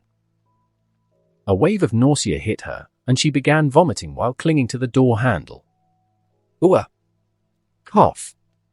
With her head lowered, Laurie didn't notice that the many walkers lying motionless in different parts of the area outside the bar had begun to stir and slowly approach. A walker with a rotting face took a few steps forward and clumsily kicked a wine bottle. The bottle rolled out of the bar's entrance, making a loud, jarring noise. Still gasping for air, Laurie heard the sound. She immediately lifted her head and saw several walkers heading toward her. Ah! Laurie fell to the ground in fear.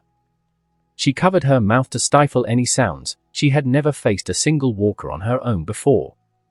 As the walkers drew closer, countless thoughts flashed through her mind as if she were watching a movie.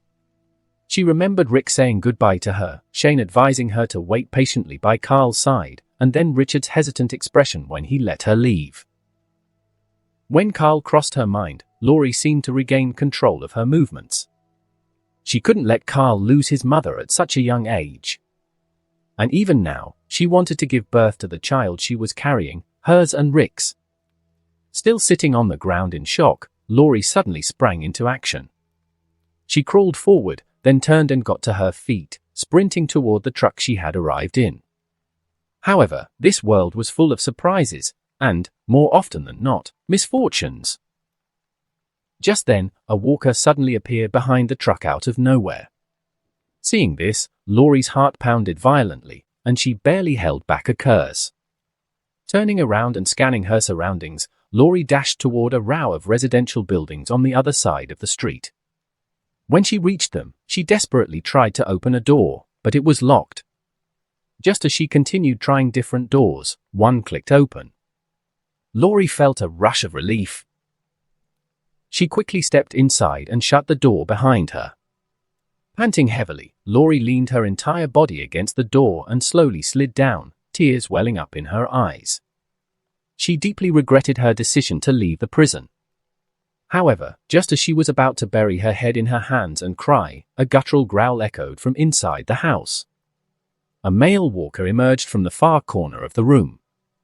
Terrified, Laurie immediately got back to her feet and raised her trembling gun. She aimed at the walker as it advanced toward her. Bang! Her first shot missed its mark, hitting the walker's body instead. Laurie's hands continued to shake as she struggled to eliminate the creature closing in on her. Bang! Bang! Bang! After 3 consecutive shots, she was lucky enough to finally hit the walker's head. The corpse collapsed onto the floor. At that moment, someone knocked on the door. Laurie sat on the ground, unable to process what she had just heard. In shock, she stared at the walker she had just killed. Safe house, last supply point. It looks like the walkers are decreasing in numbers. These should be the last of the horde, Billy said as he looked outside.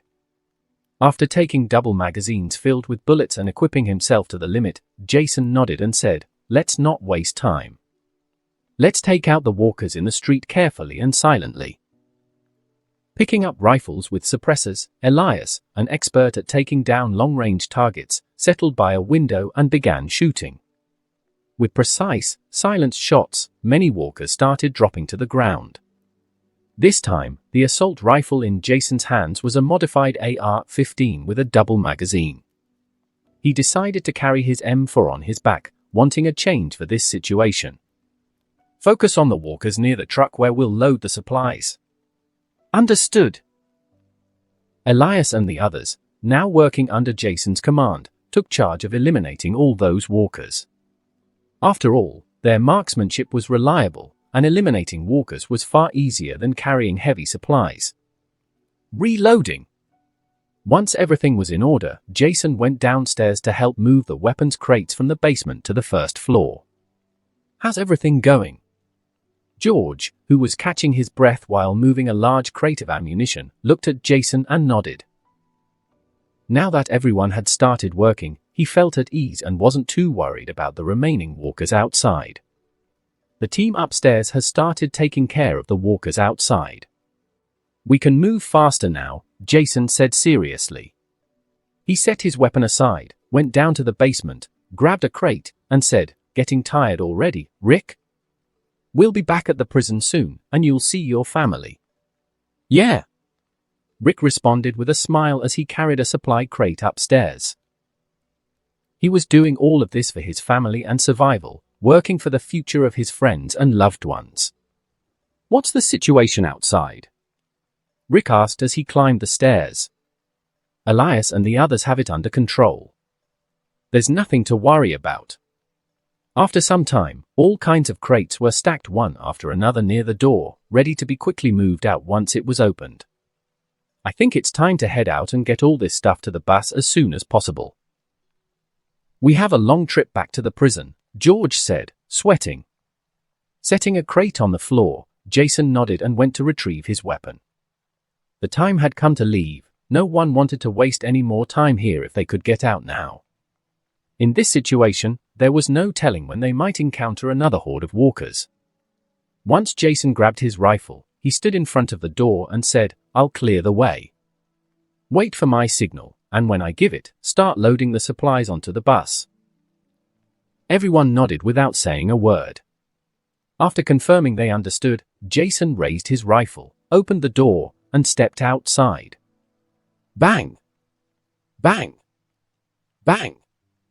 With 3 precise shots, the closest walkers were taken down with headshots. Blood splattered as their bodies collapsed to the ground. Jason's eyes sharpened with vigilance, scanning the area for more walkers. His job was to clear out any blind spots that Elias and the others couldn't reach. Bang! Bang! 2 more shots, and another 2 walkers were instantly eliminated. The street was littered with corpses, all taken down by the group on the 2nd floor. Jason ignored those and then signaled the team to move forward. Seeing Jason's signal, everyone smiled and moved toward the bus, starting to load the supplies they had brought up from the basement. Jason's thoughts drifted back to everything he had planned before all of this started. First, he had meticulously focused on physical training. Whether it was for endurance-based tasks or surviving the world's end, a strong body was necessary. Uncertain of where he truly was, he felt an overwhelming need to become physically stronger. His workout routines surpassed those of many of his companions. He knew exercise increased food consumption, but that wasn't a problem, considering all his efforts today. The second thing he had focused on was food. He and his future group needed a large supply to survive. The food crates stored at various locations before the world fell apart were proof of his foresight. He was aware that extensive training required a lot of food, so it was a priority. During the transport from Atlanta to the prison, Jason had worked relentlessly to stockpile supplies from supermarkets. In the future, food would be the first thing survivors would seek. As time passed and food supplies rotted, it was crucial to consider long-term survival. Theoretically, there wouldn't be a food shortage, but that couldn't be guaranteed. As the community grew, so would the demand for food. Elias, come down now and help me clear out the walkers nearby. Jason, now indifferent to making noise, operated like a machine and began shooting rapidly. Bang! Bang! Bang! Each bullet from his rifle found its mark in a walker's head, executing them flawlessly. Understood, Captain. Elias responded in a loud, clear voice. The 4 soldiers in the group had recovered from their previous muscle fatigue. The food and vitamins they had consumed had gradually restored their strength. Cover the right flank. I'll take care of Overwatch. One by one, the soldiers deployed into their designated positions, allowing Jason to focus solely on eliminating walkers. He turned to George and said, "Get in the driver's seat. We need to plan a new route back, considering the large walker hordes." Understood, sir. Since their time at this location was limited, Jason didn't want to waste any more of it. He started carrying 2 to 3 supply crates at a time. Unlike at the last military base, they couldn't afford to leave anything behind this time. This wasn't just an important site, there were massive amounts of medical supplies here that wouldn't be available later. No matter what, even if they had to kill hundreds of walkers, Jason was determined to take everything from this place. "These are the last crates, Jason," Rick called out as he and the others came out. "All right. Everyone, get in the trucks. We're getting out of here." Jason set down his assault rifle and decided against boarding the trucks. Instead, he grabbed an M249 machine gun and climbed onto the truck carrying the tank. Grabbing the radio, Jason turned it on and climbed onto the tank's roof. He secured himself to avoid falling and put on a mask. After scanning the surroundings, his gaze fixed straight ahead, ready to clear the path. Due to the structure of the lead truck, he needed to provide support and also wanted a clear view of the road. ZZ. This is Jason. Start moving now along the planned route. We'll change course if we encounter walkers. Jason said seriously. Understood, sir. With the roar of engines, 2 large cargo trucks, 2 military transport trucks, and a double-decker bus began moving quickly. The narrow roads made the journey difficult, but they were slowly picking up speed. Just as Jason thought everything was under control, a distress call came through the radio. "Hello, is anyone there? Help." Jason looked down at the radio strapped to his chest. He had left it on a general frequency so civilians could find them. During this time, they had helped many people, but after parting ways with Shane, no one else had contacted them. If we consider everyone a threat, then we must treat any new encounters as such. Keeping this thought in mind, Jason picked up the radio and said, "This is Captain Jason Momoa of the military. What is your current situation?" "Over." People wouldn't trust others easily, but they might trust the military. After all, it hadn't been that long since the system collapsed. "We need help. Please." Attention, this is an official announcement from the Centers for Disease Control and Prevention, CDC. In Atlanta. To all government services still operational, your presence is required at the CDC facilities to reinforce security and ensure the continuity of our operations. A safe shelter has been established under the supervision of military forces and CDC personnel, who continue working tirelessly to find a cure for the virus. All survivors who hear this message may proceed to the CDC, where they will receive medical assistance, shelter, and protection. Announcement from the SCT. Community. In response to the crisis, a community has been formed under the protection of the military and CDC scientists. This community, called SCT, is dedicated to preserving life and finding a definitive solution to this pandemic. If you are in danger and near the CDC facilities or officers identified with the SCT emblem, you may request shelter. However, it is essential that all new members strictly follow security protocols to ensure the community's safety. The fight for survival continues. Do not lose hope. Amid the walker-infested streets of Atlanta, a group of survivors was hiding inside a small bakery. There were 7 of them, 3 men, 2 women, and 2 children. Ever since they had heard the broadcast about a shelter at the CDC facilities in Atlanta, they had been making their way there. At first, the idea of leaving the city seemed more appealing, but as the messages changed every 48 hours, they knew the shelter was still standing and remained secure.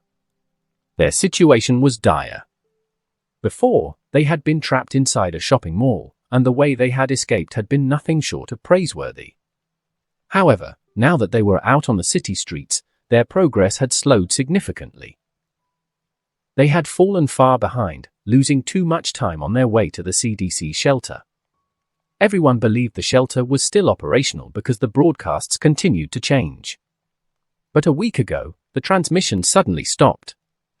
On both sides of the street, a massive horde of walkers was heading toward the CDC, where alarms were still blaring.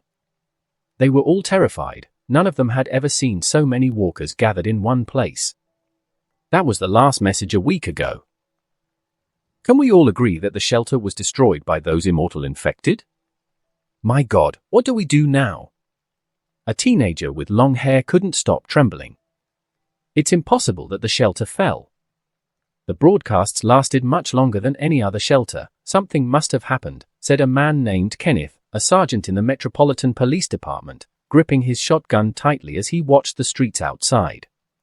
You're still dreaming of a perfect outcome for us? It's more than clear to me that we're dead, Michael muttered. He had opposed going deeper into the city, but since the group had voted, he had no other choice. You're not listening to me.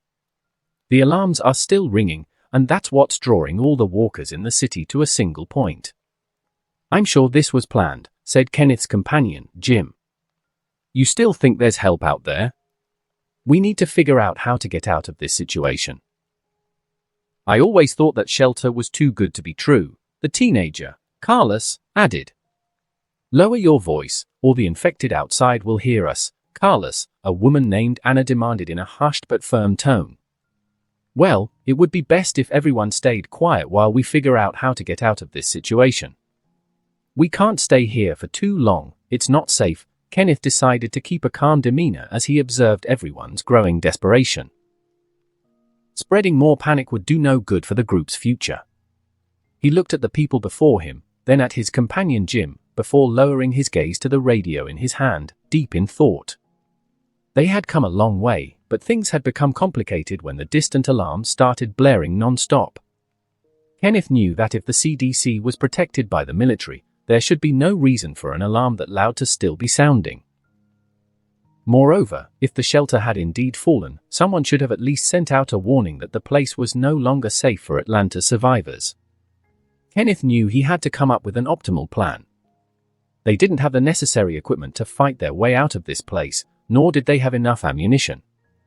Truth be told, Kenneth hated to admit it, but considering what was happening around them, no one would be able to leave this place alive. "Hey, Jim, help me keep watch outside and assess the situation," Kenneth said, trying to appear composed and in control. "Got it." Holding his rifle, Jim approached the entrance of the shop they were hiding in and began surveying their current situation. This world has gone to hell. How is it possible that the military was taken down so easily by rotting corpses? Carlos muttered with a complicated expression. Kenneth looked at the young man but couldn't give him an answer. He and his squad had been deployed, but those infected were nothing like regular humans. As the messages had stated, the only way to eliminate them was to inflict enough damage to their heads. The virus was something never seen before. Many on his team even said it wasn't from this planet.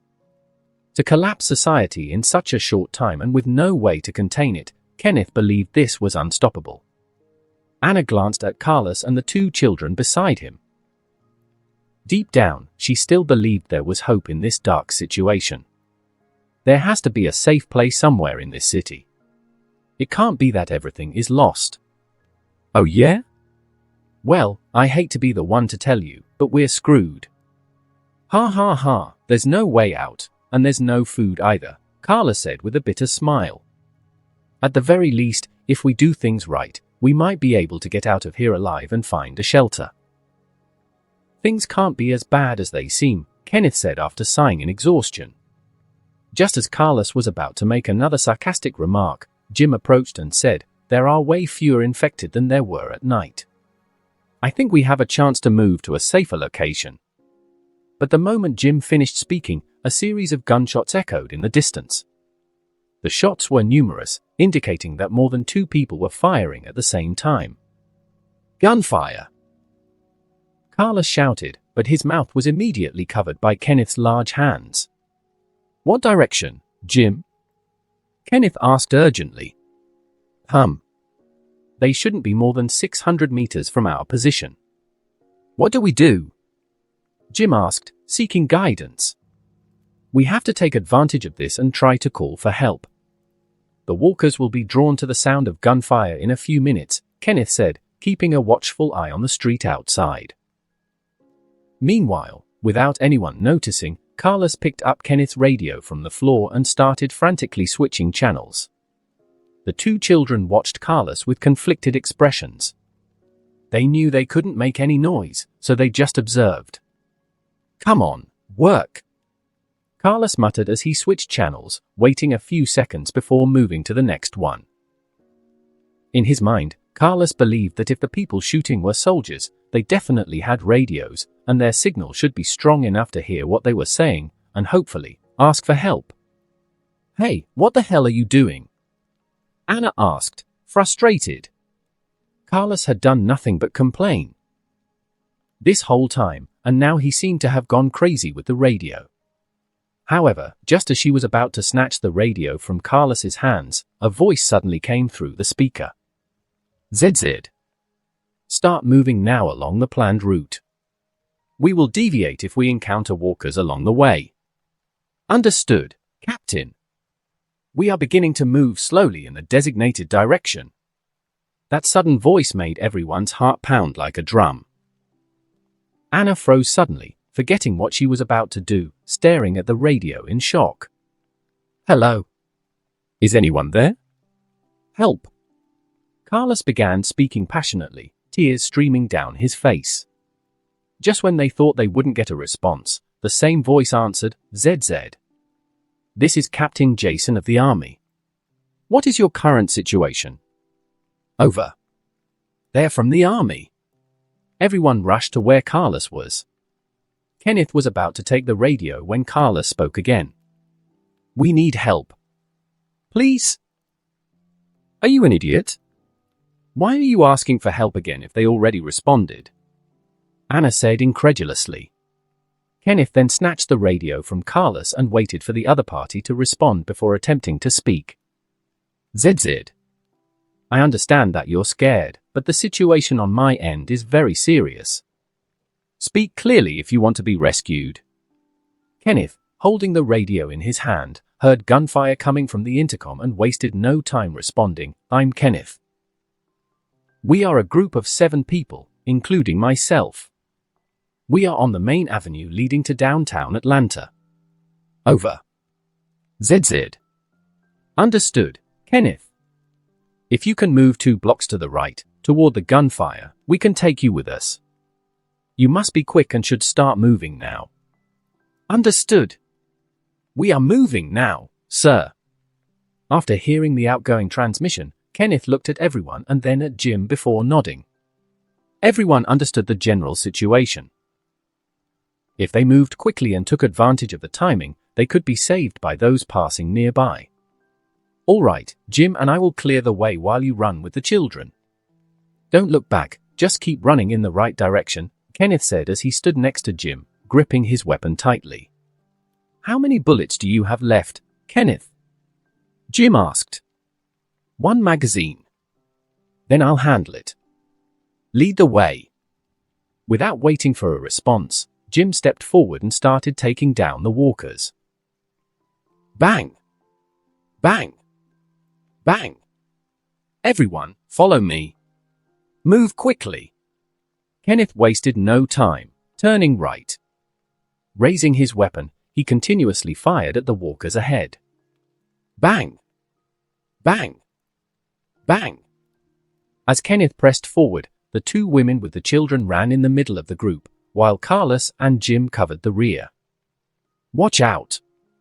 To your side!" Seeing a group of infected emerging from a corner, Carlos rushed forward and crashed into the walkers.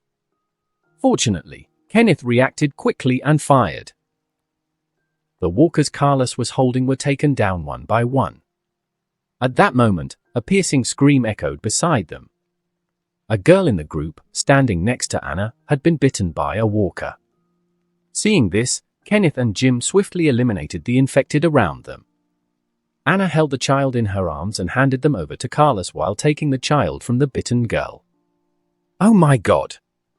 Carlos looked at the bitten woman and kept running, carrying the child in his arms. Just then, Jim, who had disappeared, suddenly came running from nowhere, anxiously shouting to the 3 people on the side of the street, "Damn it! The infected are here, we have to run." Kenneth looked at the girl, pulled out a grenade he had with him, and handed it to her. "You know what's going to happen in a few hours. With this, you can go without feeling anything. The choice is yours." Without waiting any longer, the group kept running. Knowing how critical the situation was, Jim handed Kenneth a pistol strapped to his waist and then continued running. "Kenneth, cover me." "I got it." Bang! Bang! Bang! Halfway through the second block, the sound of gunfire had attracted a large number of walkers. In no time, they were completely surrounded. "Kenneth, there's no way out." Kenneth, out of ammo, raised his weapon and began pushing back the walkers closest to the group. "Stay together." Boom! At that moment, an explosion echoed not far from their position. It must have been the bitten girl from earlier. Just when they were in serious trouble, the roar of an engine sounded in the distance, followed by a series of gunshots. The precise shots cleared all the walkers blocking their path. Jason, wearing a mask, started shooting. The machine gun in his hands was eerily accurate, eliminating dozens of walkers within seconds. Emilio and Elias jumped out of the trucks and advanced to assist the escaping group. "Stop! Stay still! Hands up!" Even though they knew the highway was guarded by the military, they were still quite far from the agreed-upon location, and encountering soldiers here was completely unexpected. Kenneth and Jim, still holding their weapons, immediately dropped them and raised their hands high, fearing the soldiers might open fire. Fortunately, when the soldier saw the armed men disarmed and the others carrying children, he relaxed and asked, "Was anyone bitten?" "No, sir. We are all fine," Kenneth replied nervously. The other side was being extremely cautious, and it was clear they didn't mind taking their time to verify. Watching the soldiers standing on the slope with assault rifles in hand, Carlos subtly moved to the right, half of his body hidden behind Jim. He thought to himself that this kind of scene was straight out of an apocalypse. However, those thoughts vanished when the soldiers decided to take them in. "Everyone, get on the bus." "Don't waste time," Elias ordered with an authoritative look. "Yes." 6 out of the 7 people were able to be rescued. Before boarding, Kenneth glanced at Jason, who hadn't stopped firing for even a second. He was impressed by his precision. Once everyone was inside, Jason stepped down from the truck and naturally got on the bus as well. Carlos, hugging himself with relief, smiled. The sound of gunfire was now the sound of happiness ringing in his ears. As the convoy of large trucks and a bus left the urban suburbs, Jason, who was inside the bus, looked at the group of 6 people sitting silently, watching him. "Thank you so much for saving us. We all thought the shelter at the CDC facility had been overrun by the infected," said Carlos with an unnatural expression, happy to have survived. "I'm glad you all made it through the terrible experience you just went through. My name is Jason, leader of the SCT community. It's a pleasure to meet you all." Kenneth and the others nodded at Jason's words. They had heard messages about a shelter calling itself SCT, but they all felt uneasy at the long silence that followed those words. "It looks like you're from the Special Police Unit. I'd like to request your services. Skilled people like you can help me keep the community safe from the infected." Jason removed the mask covering his face and smiled. "Of course, we'd be ready to help in any way we can. My name is Kenneth, and this is my partner Jim. We're both from the SWAT Special Squad, and we're willing to assist in this crisis." Hearing Kenneth's words, Jason nodded with a slight smile and pointed at some crates behind them, filled with weapons and ammunition. "It looks like you're out of gear. You can take whatever you need from the crates. We don't know what will happen next, so we all need to be prepared." "Understood, sir." At the driver's seat, the man in charge was smiling slightly. He knew that, without exception, sooner or later, everyone would be willing to follow Jason. This was a rare skill, a natural leader who could handle any situation. "We're heading to a shelter where former soldiers, police officers, and agents from other departments are protecting the survivors. Your value is important in building something new, but remember one thing, everyone is replaceable." After saying this, Jason walked to a seat to observe the situation outside the convoy. However, his body was ready to move if any of these people tried to make a foolish move. "If I may ask, what happened to the CDC shelter?" Lena asked in a soft voice.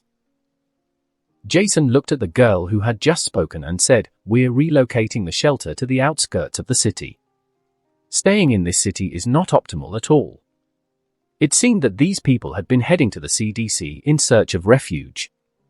Long before abandoning the facility, Jason had ordered that no more alerts about a shelter be sent out, knowing they would eventually leave that place. Now that everything was in order, they were heading to the prison to establish a base and begin expanding according to their plans. As he thought about all of this, Jason remained silent. As Jason's group continued rescuing more survivors and slowly approached the prison, Shane's group was desperately searching for Lori, who had left the prison. "Over here. I see tracks left by cars." At that moment, Shane and his group of 5 arrived at the crossroads where Lori had passed earlier. Daryl, being an excellent tracker, stepped out of the car to investigate. He examined the roads, trying to determine which direction Lori had taken. Some people got out of the car to investigate. In the distance, Glenn spotted a pile of stacked items that appeared to be construction materials. "Look, we need to mark this. Have you checked over there? Those things look like construction materials. We could use them later for the prison's remodeling and expansion." Slowly, Glenn was being influenced by Jason. Now, everything he saw seemed like a resource for survival. "Is this really the time to talk about that? I don't get what's going through your head. You're starting to sound more and more like Jason, searching every little spot for supplies," Daryl said, looking at Glenn, who seemed excited about his discovery. His voice was full of mockery. "We have to take advantage of all the materials before someone else takes them." Glenn stared at the distant supplies and secretly marked the location. "Yeah, that's a good mindset." Not long after, the group finally arrived at a small town. Richard, who was sitting in the back, pointed at a parked pickup truck on the side of the road and shouted, "That's the car. Mrs. Grimes was driving that car when she left the prison." However, Shane and Daryl's eyes were already locked on a residential house in front of them. They saw at least a dozen walkers surrounding the door, banging on it relentlessly. "And she wanted to go to the city," Daryl muttered, understanding the situation. Shane simply stepped on the gas, aggressively turning the wheel and crashing straight into the group of walkers ahead. Bang! Crack! After a series of loud noises, the car stopped with 2 walkers on top of it.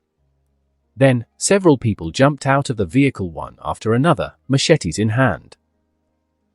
Daryl raised his crossbow and shot an arrow into a walker's head. With a swift movement of his dagger, he stabbed another walker in the skull. After clearing the nearby area, the rest of the group moved in to eliminate the remaining walkers. There were more than a dozen walkers around, but the 5 of them swiftly dispatched them with ease. Shane immediately stepped up to the house's door. "Knock, knock! Laurie, are you in there?" Laurie, who had been leaning against the door, stood up as soon as she heard the sound of a car. Through the keyhole, she saw everyone taking down the walkers outside. The familiar faces made Laurie's eyes well up with tears, and they began streaming down her face once again. She survived. At that moment, that was the only thought in her mind. Hearing Shane call her name, Laurie quickly wiped away her tears, straightened her clothes, and opened the door. "Shane!" Seeing the door open and Laurie standing there unharmed, Shane finally let out a long sigh of relief. Then his tone turned harsh. "What the hell were you thinking? Do you know how dangerous it is to go out alone nowadays? If something had happened to you, how do you think I would explain it to Rick?" "I'm so sorry. I was just trying." The words wouldn't come out of her mouth. Laurie didn't know how to explain the irrational decision she had made. Now she understood that this world was cruel and that everything was falling apart everywhere. Shane sighed. He wanted to say more but stopped himself. That wasn't his role. Rick should be the one to handle it. The rest of the group had no words to say. They simply looked at Laurie in silence. They could understand and empathize with her actions, but they didn't agree with what she had done. However, there was no point in bringing it up now. "Let's head back now. Glenn, take care of driving the truck that Laurie brought." Shane signaled that it was time to leave, and everyone got into the cars. A group of 6 people and 2 cars turned around and headed back. However, things were not that simple.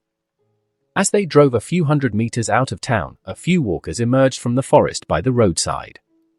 Then another 10, followed by hundreds more, and even more walkers appeared in the distance, filling the area in an instant. Cold sweat broke out on Shane's back immediately.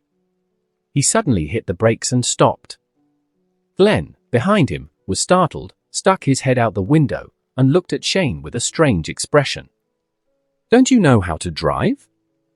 Turn on the lights to let me know you're stopping. What if we crash and end up without a car?" "We can't."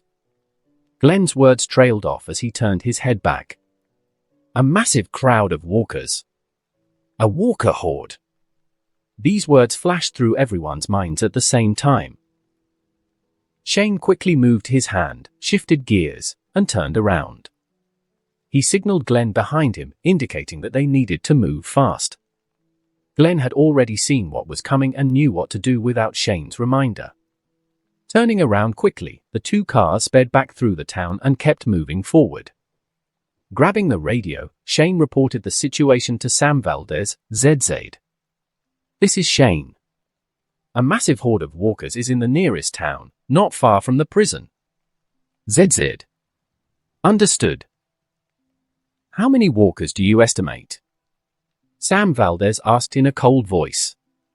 Hundreds, maybe even thousands of walkers together, Shane said nervously. This was the first time he had seen such a large horde of walkers. ZZ. Got it. We'll prepare in case the horde shifts toward the prison. Understood. Hushel's farm. Hushel, who was standing beside Patricia, Otis's wife, and his daughter Beth, feeding the horses, looked outside and saw two cars speeding down the road. The two vehicles were driving so fast that dust was rising behind them. The sun was already setting in the west, painting the sky a deep red. Hushel didn't know who was coming, so just in case, he signaled his daughter to run inside the house, grabbed a shotgun, and stood at the door. Hushel! It's me! As the two cars got closer, Shane stuck his hand out and shouted loudly. Hushel let out a sigh of relief when he saw it was someone familiar. He lowered his gun and stepped out of the house. Shane! Why are you here? Where are Maggie and Otis? For some reason, Hushel always had a bad feeling whenever he saw Shane and the others, so he hurried to ask. Seeing Shane's somewhat nervous expression, Hushel's heart sank. Before Shane could explain the situation, he anxiously asked again, "What happened? Where are Maggie and the others who went with you?" Shane shook his head and didn't speak immediately. He was organizing his thoughts, but Glenn couldn't hold back anymore and stepped forward toward Hushel. Hushel! Everyone needs to pack their things and leave with us immediately. A massive horde of walkers is heading this way. A horde of walkers? What do you mean by a horde of walkers? Hushel hated when people called the sick the undead or walkers. In his opinion, these people were just ill. Glenn knew this from Maggie and quickly changed his wording. They're the sick people you mentioned, lots of them are coming this way. At least thousands of them. We need to get out of here immediately. Hey! You're telling me to leave my farm just because of your worries. Hushel didn't panic after hearing Glenn's words. To him, they sounded like the fears of a scared young man. Glenn was speechless. He had heard Maggie say her father was incredibly stubborn, but he had never experienced it firsthand. He thought he would have the chance to convince Hushel to move to the prison in the future. But this was a damn emergency. Suddenly, Glenn had a thought. In this situation, he had no choice but to take a gamble. Maybe Hushel would hate him for it later, but that was better than Maggie hating him in the future. With that in mind, Glenn didn't hesitate any longer and said loudly, "Hushel, don't you get it? These things are no longer human. They're already dead. You should think about your daughters. Do you want them to die with you, or do you want them to suffer your death?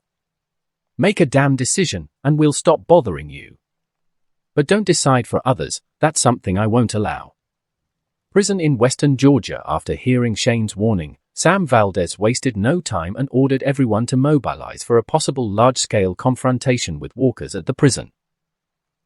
Upon learning about a massive horde of walkers, he commanded the mobilization of all people inside the prison. This place must not be breached by any walker, as it represented the future of humanity. At that moment, tanks, heavy machine guns, and a large supply of ammunition were transported to the towers surrounding the prison. Everyone was gripped by panic at the possibility of a walker horde heading toward the place they had only recently begun to call home. In open spaces, experienced soldiers positioned mortars, ready to launch an attack as needed. Many knew just how terrifying a walker horde could be, and all feared what it could do to their newfound refuge. Is it really a good idea to mobilize like this? The horde might not even move in our direction, said Mike, standing next to Sam Valdez. He understood better than anyone the terror that a walker horde could bring. We can't take that chance. This place won't be destroyed while Jason is away. If we're wrong, this will still serve as training for everyone in this prison, Sam Valdez replied with a stoic expression. It wasn't good to grow complacent with security when the world no longer worked that way.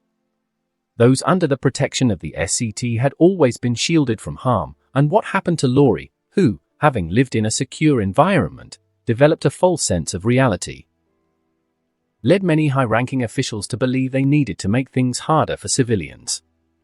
In the distance, mortars and heavy machine guns were placed at strategic points, and a tense silence settled over everyone. If a massive walker horde reached the prison, it would be met with hundreds of thousands of bullets. Sam Valdez looked at the radio on his chest and decided to try contacting Jason, who had yet to report back since leaving the CDC. ZZ. Captain, this is Sam. Over. ZZ. Captain, can you hear me? Sam Valdez waited for a moment and sighed. It seemed his leader was in a tight situation. Under no circumstances did he believe Jason was in danger. Jason was a man gifted with the knowledge and skills necessary for this world, something Sam had witnessed firsthand since joining his group. Just as he was about to put the radio away, a very familiar voice crackled through the communicator. ZZ. This is Jason, I'm back online. Is there anything important to report? ZZ. Sir, there have been minor anomalies at the prison, but thanks to that, we discovered a horde of walkers not far from our position. We are prepared to repel the threat if it moves toward the prison. What are your new orders? ZZ. Stick to the protocol I created for this situation. Don't forget the details. Remember, I trust you. Understood, sir. After finishing his communication with Jason, Sam Valdez walked toward a tower to get a clearer view of the situation and began issuing orders over the radio.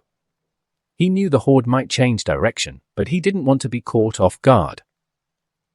Herschel's farm. At Herschel's farm, Shane's group was trying to persuade the family's elder to leave the place as soon as possible. Shut up! What right do you have to interfere in my family's affairs and decisions? Herschel was visibly irritated by Glenn's words. His eyes were wide open, fixed on Glenn, his frustration over losing parts of his family making it impossible for him to contain his anger. Patricia and Beth stood behind him with troubled expressions, unable to speak in this situation. Glenn was also frustrated with Herschel's stubbornness. His normally calm face turned serious as he shouted, "Maggie and I are in love. I love your daughter, and I know your family well enough to believe that the last people who should get hurt are your daughters." Herschel's mouth opened in shock at Glenn's words, but he said nothing. As the situation spiraled out of control, Laurie stepped forward and said, "Herschel. I'm Laurie, Rick's wife. You should know that Rick is a good friend of Jason. You know Jason, don't you?" Though Herschel didn't speak, he nodded silently upon hearing Jason's name. Seeing that Herschel was listening, Laurie continued, "You might not know this, but Jason worked with the CDC researchers long before everything started. The researchers there explained to us that once the virus reaches its maximum spread in the human body, the infected are completely controlled by it. In simple terms, the infected are not alive. They have no memories of their past lives. The only thing left in their bodies is the instinct to feed, which is why they bite people. Have you ever seen anyone survive or move with a rotting body?" Before Laurie could finish, Herschel interrupted her, shouting, "I don't care. My son and wife are infected with this disease. I want to save them, and I don't want to hear your words. I'm not leaving with you." "Herschel." "Dad." Patricia and Beth were visibly scared and instinctively wrapped their arms around the stubborn Herschel. Both of them knew that all those people were dead. They simply didn't want to accept the fact, and Herschel's stubbornness was even stronger. Glenn's expression kept shifting, and when he saw Herschel about to turn around and head back into the house, he couldn't hold back anymore and shouted, "Herschel, I heard there are many walkers gathered in your barn. The only thing you're accomplishing is putting your entire family and neighbors at risk because of your impossible wish. What will happen to Maggie if you die here?" When the people nearby heard that there were walkers in the barn, their expressions instantly changed, and Shane immediately moved toward it. The rest of the group exchanged glances before following him one by one, while Herschel's expression changed drastically. He broke free from his daughter's grasp and ran toward the barn. Growling. The unique growls of walkers echoed from inside the barn, and Shane's face turned grim. He never expected there to be a barn full of walkers in this farm, where he had been sleeping for the past few days. However, just as he was about to open the barn doors and finish off the walkers inside, something in the distance caught his eye: 2 figures. Shane squinted for a better look and realized it was Jimmy and the person next to him. No, that wasn't a person. What is that? With an unnatural expression, Shane ran toward Jimmy as if possessed by a demon and snatched the stick from his hands. The other end of the stick had a rope tied to it, which was wrapped around the walker's neck. Yanking the stick forcefully, he angrily returned to the group, handing control of the walker to Richard. Then, he pulled out his gun. Are you kidding me? Do you even realize what you're holding onto, Herschel?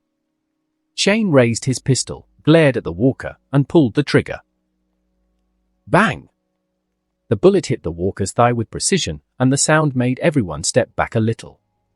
Shane looked at everyone and asked loudly, "Is this one of those sick people you want to save?" Who? They're not sick, they're not people, they're dead, and that's something you refuse to see. Jason was right when he said these things shouldn't be underestimated, and I will never feel anything for these things that want to kill us. This thing right here will end up killing us all if we don't do what we're doing at the prison. Herschel, let me ask you a question. Do you think a breathing person could withstand this? Bang! Bang! Bang! 3 consecutive shots hit the walker's chest. 3 shots to the chest. Would anyone alive be able to take that?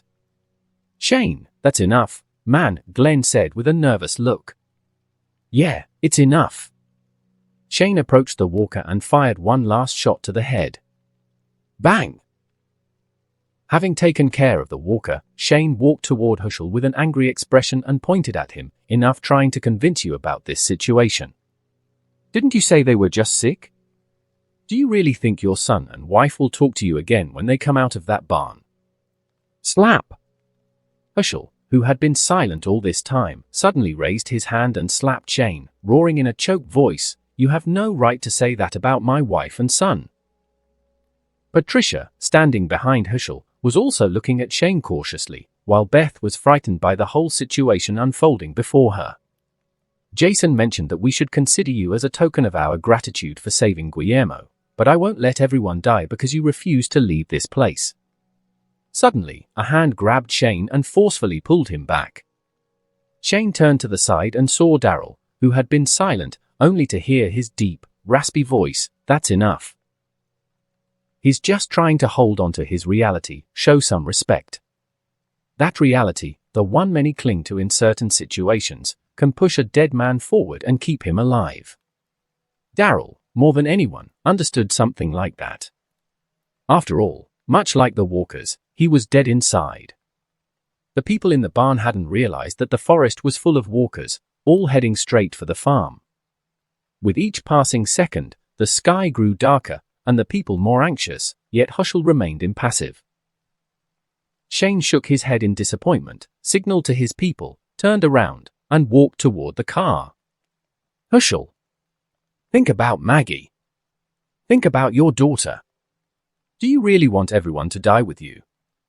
Glenn still tried to persuade him, hoping to use family bonds to influence Herschel, even if it was just to leave temporarily. But the old man stubbornly stood his ground and didn't respond. Morgan hadn't interfered in this whole drama since arriving at the farm. He wasn't one to meddle. If Herschel wanted help, he would give it, but in this situation, there was nothing he could do. Seeing Shane walking toward the car, Morgan patted Richard's shoulder beside him, shaking his head slightly to signal that they should leave this place.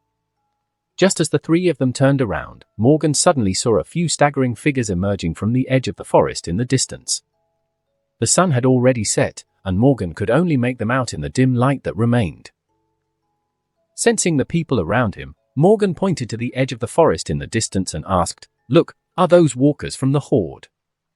Richard grabbed his gun and looked through the scope into the distance. The few walkers wandering through the forest had begun moving toward the farm, and behind them, even more were following.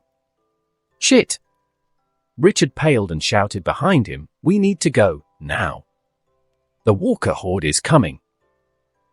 Everyone else was filled with anxiety upon hearing those words, and Glenn rushed over to Patricia, saying, "We have to convince Herschel. but if you don't leave this place too, you'll die." But Herschel, who had been standing there all this time, suddenly turned around, went inside the house, and told Beth, "Pack your things, sweetheart. We're leaving this place." Glenn was almost brought to tears with joy. His words hadn't been wasted after all. Now he had nothing left to say to Maggie. Now that they had decided to leave, everyone quickly packed their belongings and loaded some essential supplies into the car. Herschel remained silent the entire time, sitting in the back seat of the car, staring at his house. "The walkers are getting closer, let's hurry." Looking into the distance, Patricia and Beth threw their bags into the back of the truck and climbed in as quickly as they could. With the situation unfolding, the drivers of the two vehicles didn't dare to take the road they had come from. But thanks to Shane listening to Jimmy's instructions, they drove down a small road in the opposite direction. Beth leaned against the back window of the truck and watched as her home faded further and further from her sight. Unable to do anything, a depressing mood took hold of her. She had lost her mother. She was still in the barn along with her brother. Whether she liked it or not, leaving them behind caused a sharp pain in her chest that she couldn't shake off. But she had known for a long time that they were dead. She wanted to give them a proper rest, but she had never gone against her father's orders. Glenn, who was driving the truck, quickly noticed that the sadness had spread to everyone. Each person had their own thoughts about it, but they all shared the same pain. More than anyone, he knew they didn't feel well. He had experienced the same feeling of desolation. He didn't take the initiative to speak and simply focused on driving in silence. After driving for about half an hour, some members of the group arrived in a small town. It was already dark, and Shane didn't want to drive at night, so he had to find temporary shelter there. The group reached an area with only a few houses on the outskirts of town and randomly chose one with a closed door. "Keep your eyes open. Walkers won't be the only enemies," Shane said as he waited for Richard to open the door. He stepped inside with a shotgun in hand.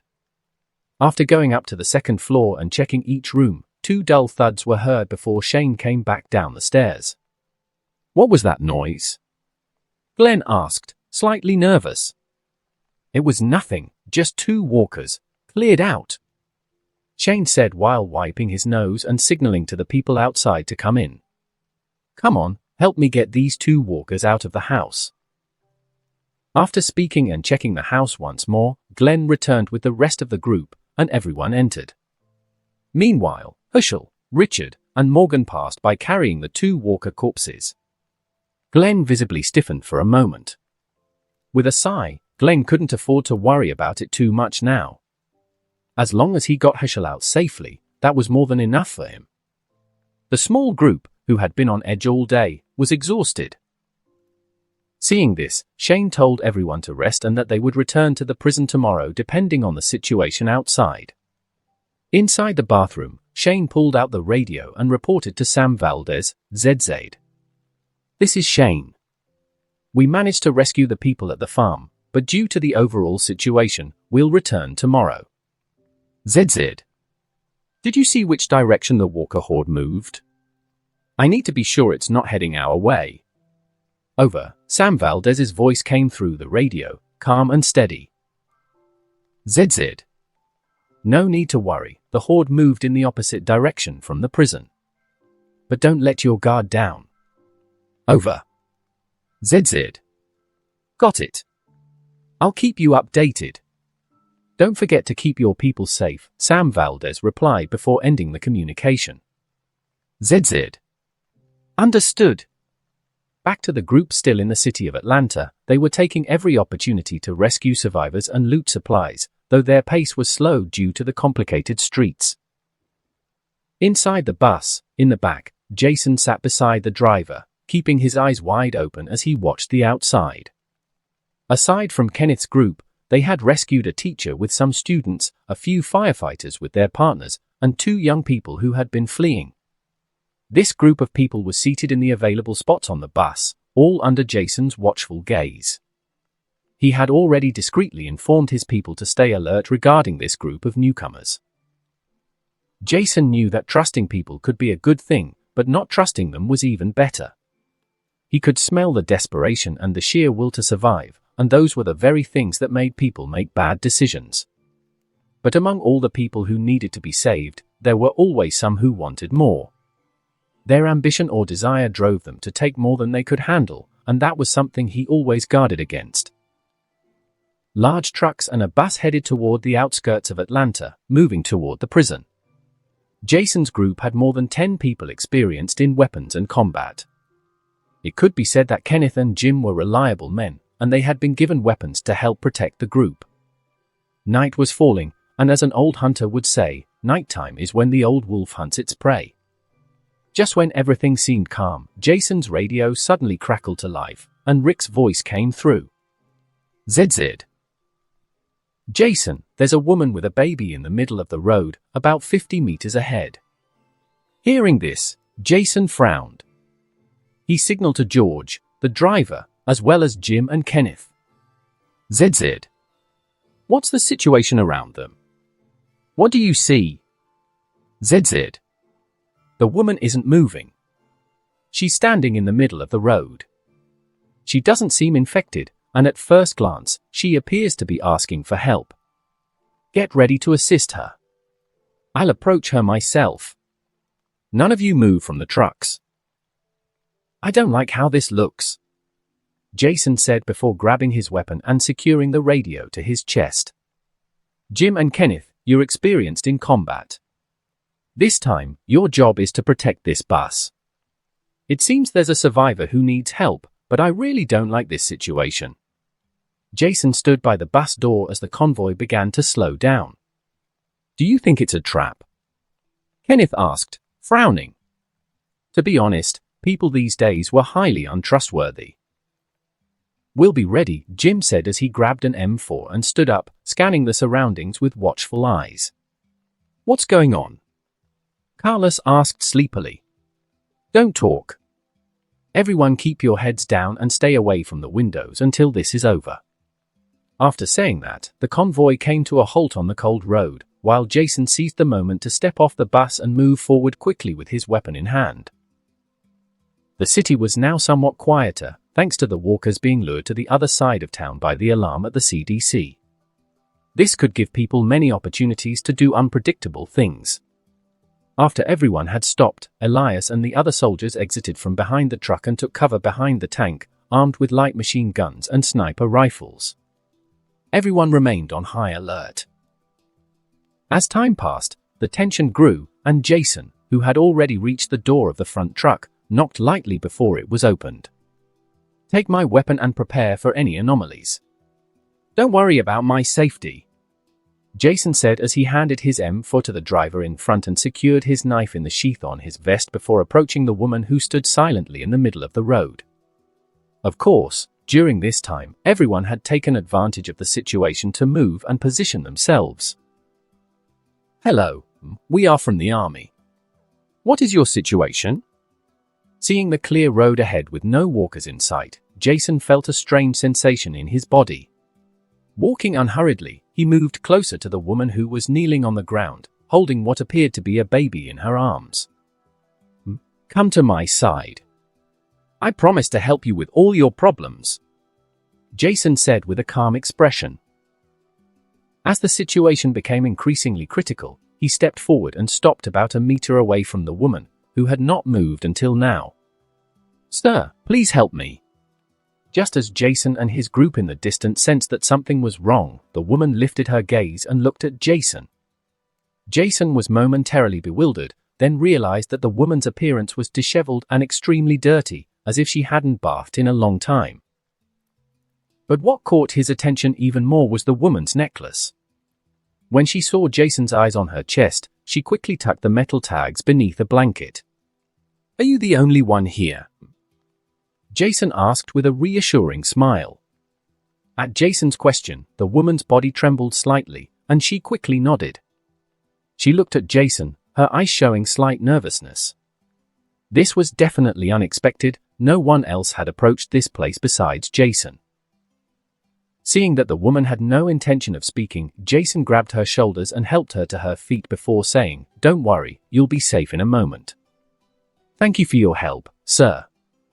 "It will definitely be of great assistance to me," the woman said as something metallic lightly tapped against Jason's stomach. Even though he already knew something was off, Jason wanted to see for himself what was bothering him. But as he looked down at the gun pressed against his stomach, he grinned sinisterly and said, "It seems that wasn't a baby you were carrying in your arms. And from what I see, you must be the captain of the group, am I right? If I take you hostage right now, the others will surrender. You're just as stupid as the rest. Trusting people these days is truly foolish," the woman said with a slightly crazed expression. The woman, now holding a gun, grabbed the weapon from Jason's waist holster. Shortly after, 3 trucks approached from different directions, filled with armed people. Judging by their numbers and firepower, they were definitely not just a simple group of survivors. "Now, take your radio and tell everyone to surrender if they don't want to see you die. But don't worry, once we take your supplies, we'll let you all go," the woman said with a smile. This was the second time they had pulled off something like this. "Please, don't shoot me," Jason said with a stoic expression. When he grabbed the radio, he brought it to his mouth and said, "Take out the drivers and don't let anyone leave this place." The moment the woman heard these words, the smile on her face froze, and she pulled the trigger. Bang! However, at the same time, Jason pulled out a knife and plunged it into the throat of the foolish woman. A sharp pain struck his stomach, but his bulletproof vest had protected him from real harm, though the impact was still unbearable. Hearing the gunshot and seeing Jason's body jolt, all the men behind the woman froze for a moment. This situation wasn't going as expected. "I never trust anyone, bitch," Jason said as he sheathed his knife and held the woman's body in his arms. By the time everyone realized what had happened, it was already too late. Just as Rick and the others heard the gunshot and saw the situation unfolding, they wasted no time and opened fire. Bang! Bang! Bang! "Everyone, fire!" Rick shouted as he opened the truck door and fired at the people in front of him. Bang! Bang! Bang! Seeing that the enemy had no good intentions and had shot Jason, Elias, and the other soldiers eliminated the drivers as per their captain's orders. Jim and Kenneth aimed their assault rifles at the survivors without hesitation and pulled the trigger. Bullets shot out from the barrels of numerous weapons, and a mist of blood suddenly appeared on the bodies of the armed individuals, killing many instantly. "Everyone, move!"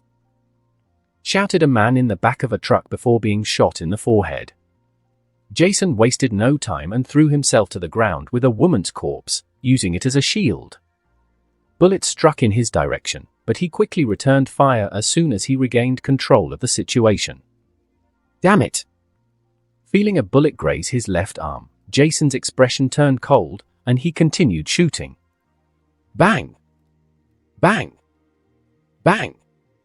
After a few seconds, the scene fell silent. Although the deaths of these people had their own causes, no one in Jason's group hesitated to shoot and kill, making the survivors on the bus tremble in horror. Jason pushed the corpse aside and stood up, looking at his bleeding shoulder before stepping forward with a cold expression. Holding a pistol, he watched as one of the wounded writhed in pain on the ground and, without hesitation, fired.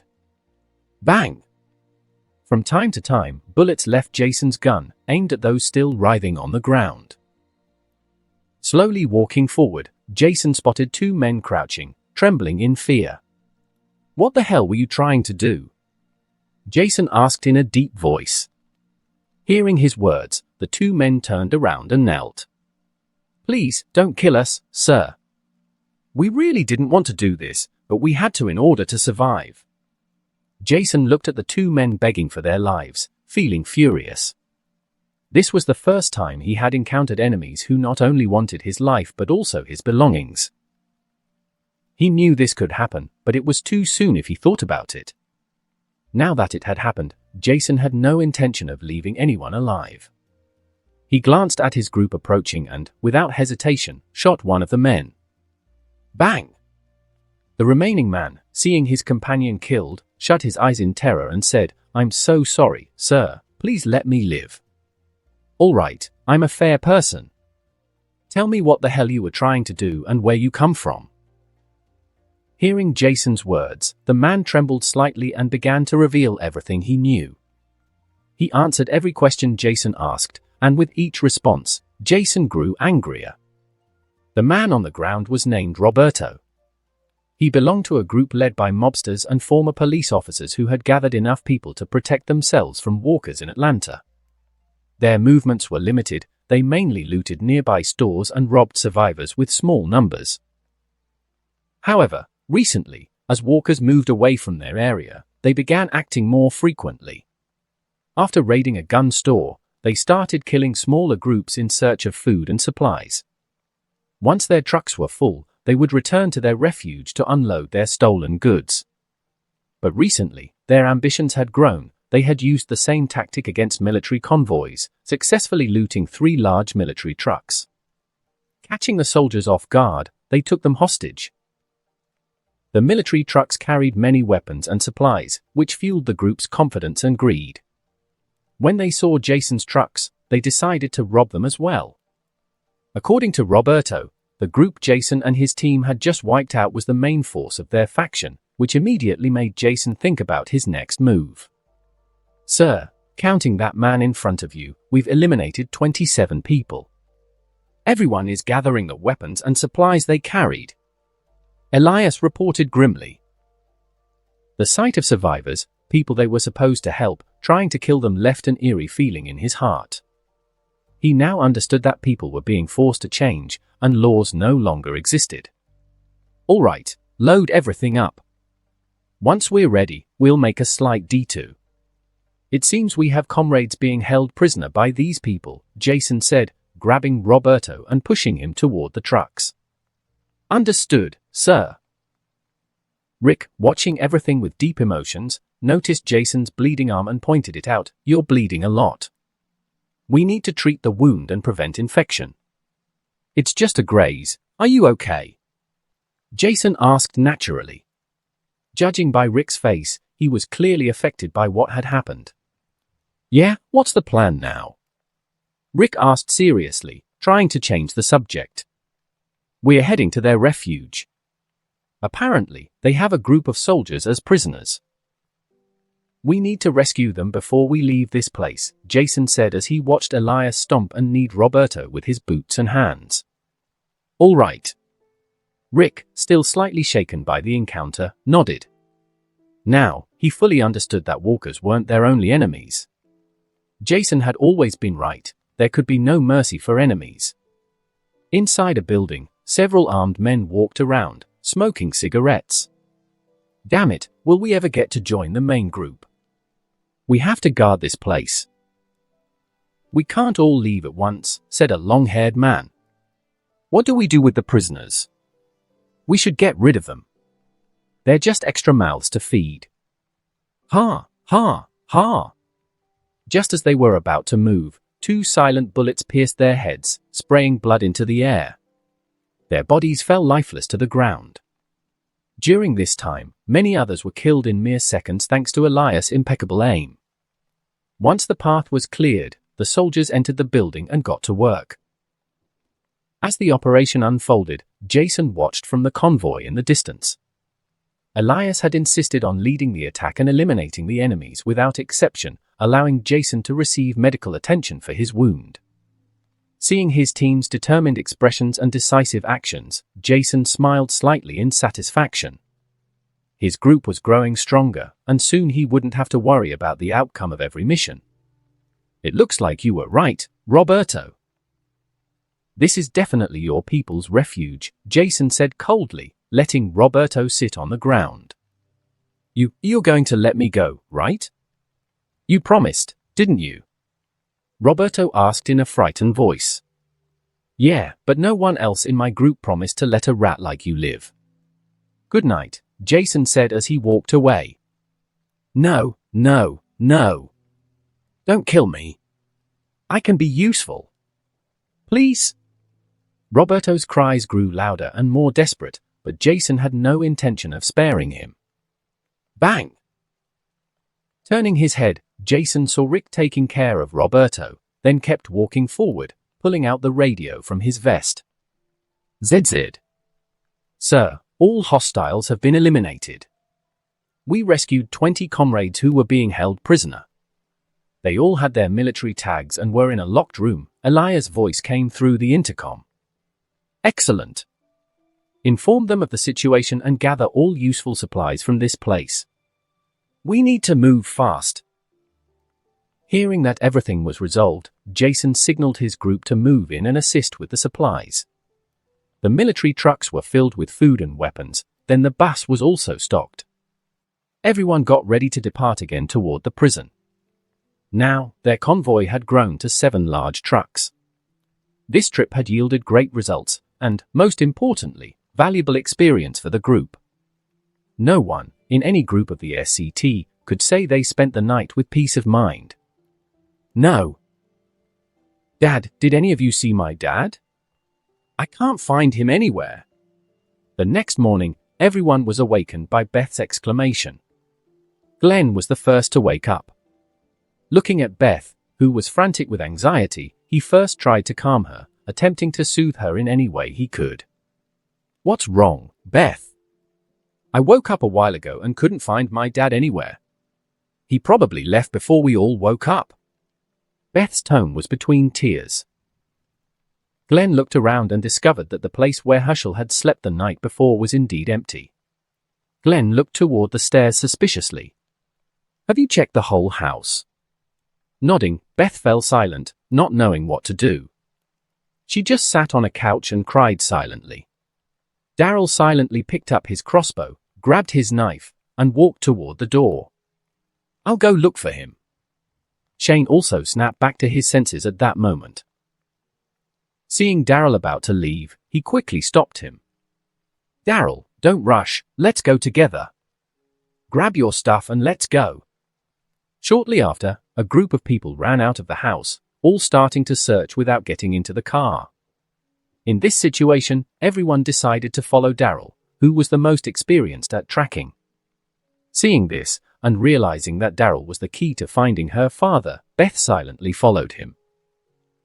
Daryl didn't walk fast, but his eye scanned the entire path, looking for every detail that could give him a clue about where Herschel might have gone, and continued moving after seeing more signs.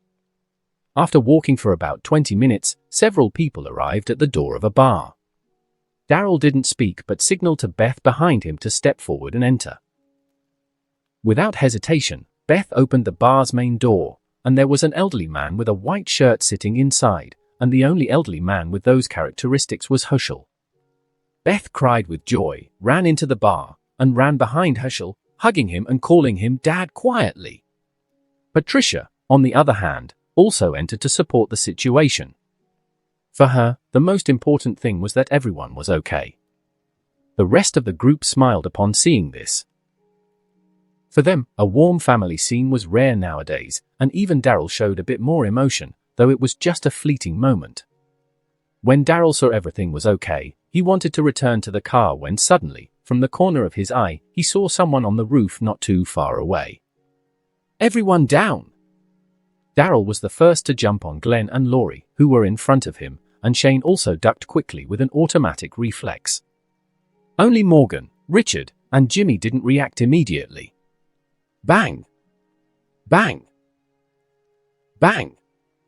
Everyone finally heard the bursts of gunfire not too far from their direction. After a burst of shots, all they could see was sawdust and dust flying around them. The bullets were still being fired in their direction, with several impacts beside them. Daryl, who had thrown the two to the ground, shouted loudly, "Get inside the bar, we can't stay in this place." After speaking, he crawled toward the bar counter on hands and knees, and the others quickly followed suit. Glenn looked to his side and saw that Jimmy had been shot and had fallen to the ground. There was no sound, while Richard was holding his arm in pain. But Glenn had no intention of helping, quickly getting on top of the bar. He huddled in the corner, watching vigilantly ahead. Shane, who had climbed over to the other side of the bar, then lay on the ground and extended a hand to Richard, who was groaning on the floor. "If you don't want to die, take my hand." Richard could be considered a normal guy, but like everyone in a life-or-death moment, he still managed to move and, in an instant, let go of the hand he had been holding over his wound and stretched out toward Shane with difficulty. Shane saw the bright red blood on Richard's hand at first glance, leaned forward, and grabbed his wrist. Ah! While exerting force, Shane couldn't pull Richard up quickly. Daryl, who had finally moved from a wall, saw the situation and hurried to help. Finally, with the help of two people, they dragged Richard to the other side of the bar counter. Daryl looked at Jimmy outside the door and saw that he was already dead, so there was no need to help him. "Jimmy's dead, damn it!" After Daryl's exclamation, Glenn turned his head to the outside and then looked at Hushel, who was hugging his daughter tightly. Shane took the opportunity to treat Richard's wound, checking and discovering that the bullet had gone through his arm. His expression improved considerably upon realizing that it wasn't as bad as he expected. "Richard, old man, the good news is that the bullet went through. The bad news is that you have serious bleeding. The bullet must have damaged an artery. I'll try to stop the bleeding first. You might not last long. I need you to stay still." I won't move, man," Richard said with a pale expression. If he hadn't let Laurie out at that moment, this wouldn't have happened. While speaking, Shane quickly cut the sleeve of Richard's t-shirt with a knife and then quickly made a tourniquet around the wound. Looking around, Shane saw that Hushel was still sitting there, and there was a bottle of alcohol beside him. He grabbed the bottle of alcohol and poured it on Richard's wound. "Oh, damn it, friend!" As the wine flowed through the wound, Richard's face turned even paler instantly, and he gritted his teeth, enduring the intense pain from the wound. The exclamations of pain couldn't be contained on his lips. And that concludes this episode. If you enjoyed it, I'd seriously love it if you guys could leave a like on the video, as it genuinely helps out so much, and it keeps me going, plus it takes only 1 second. That said, have a wonderful day. See you in the next one.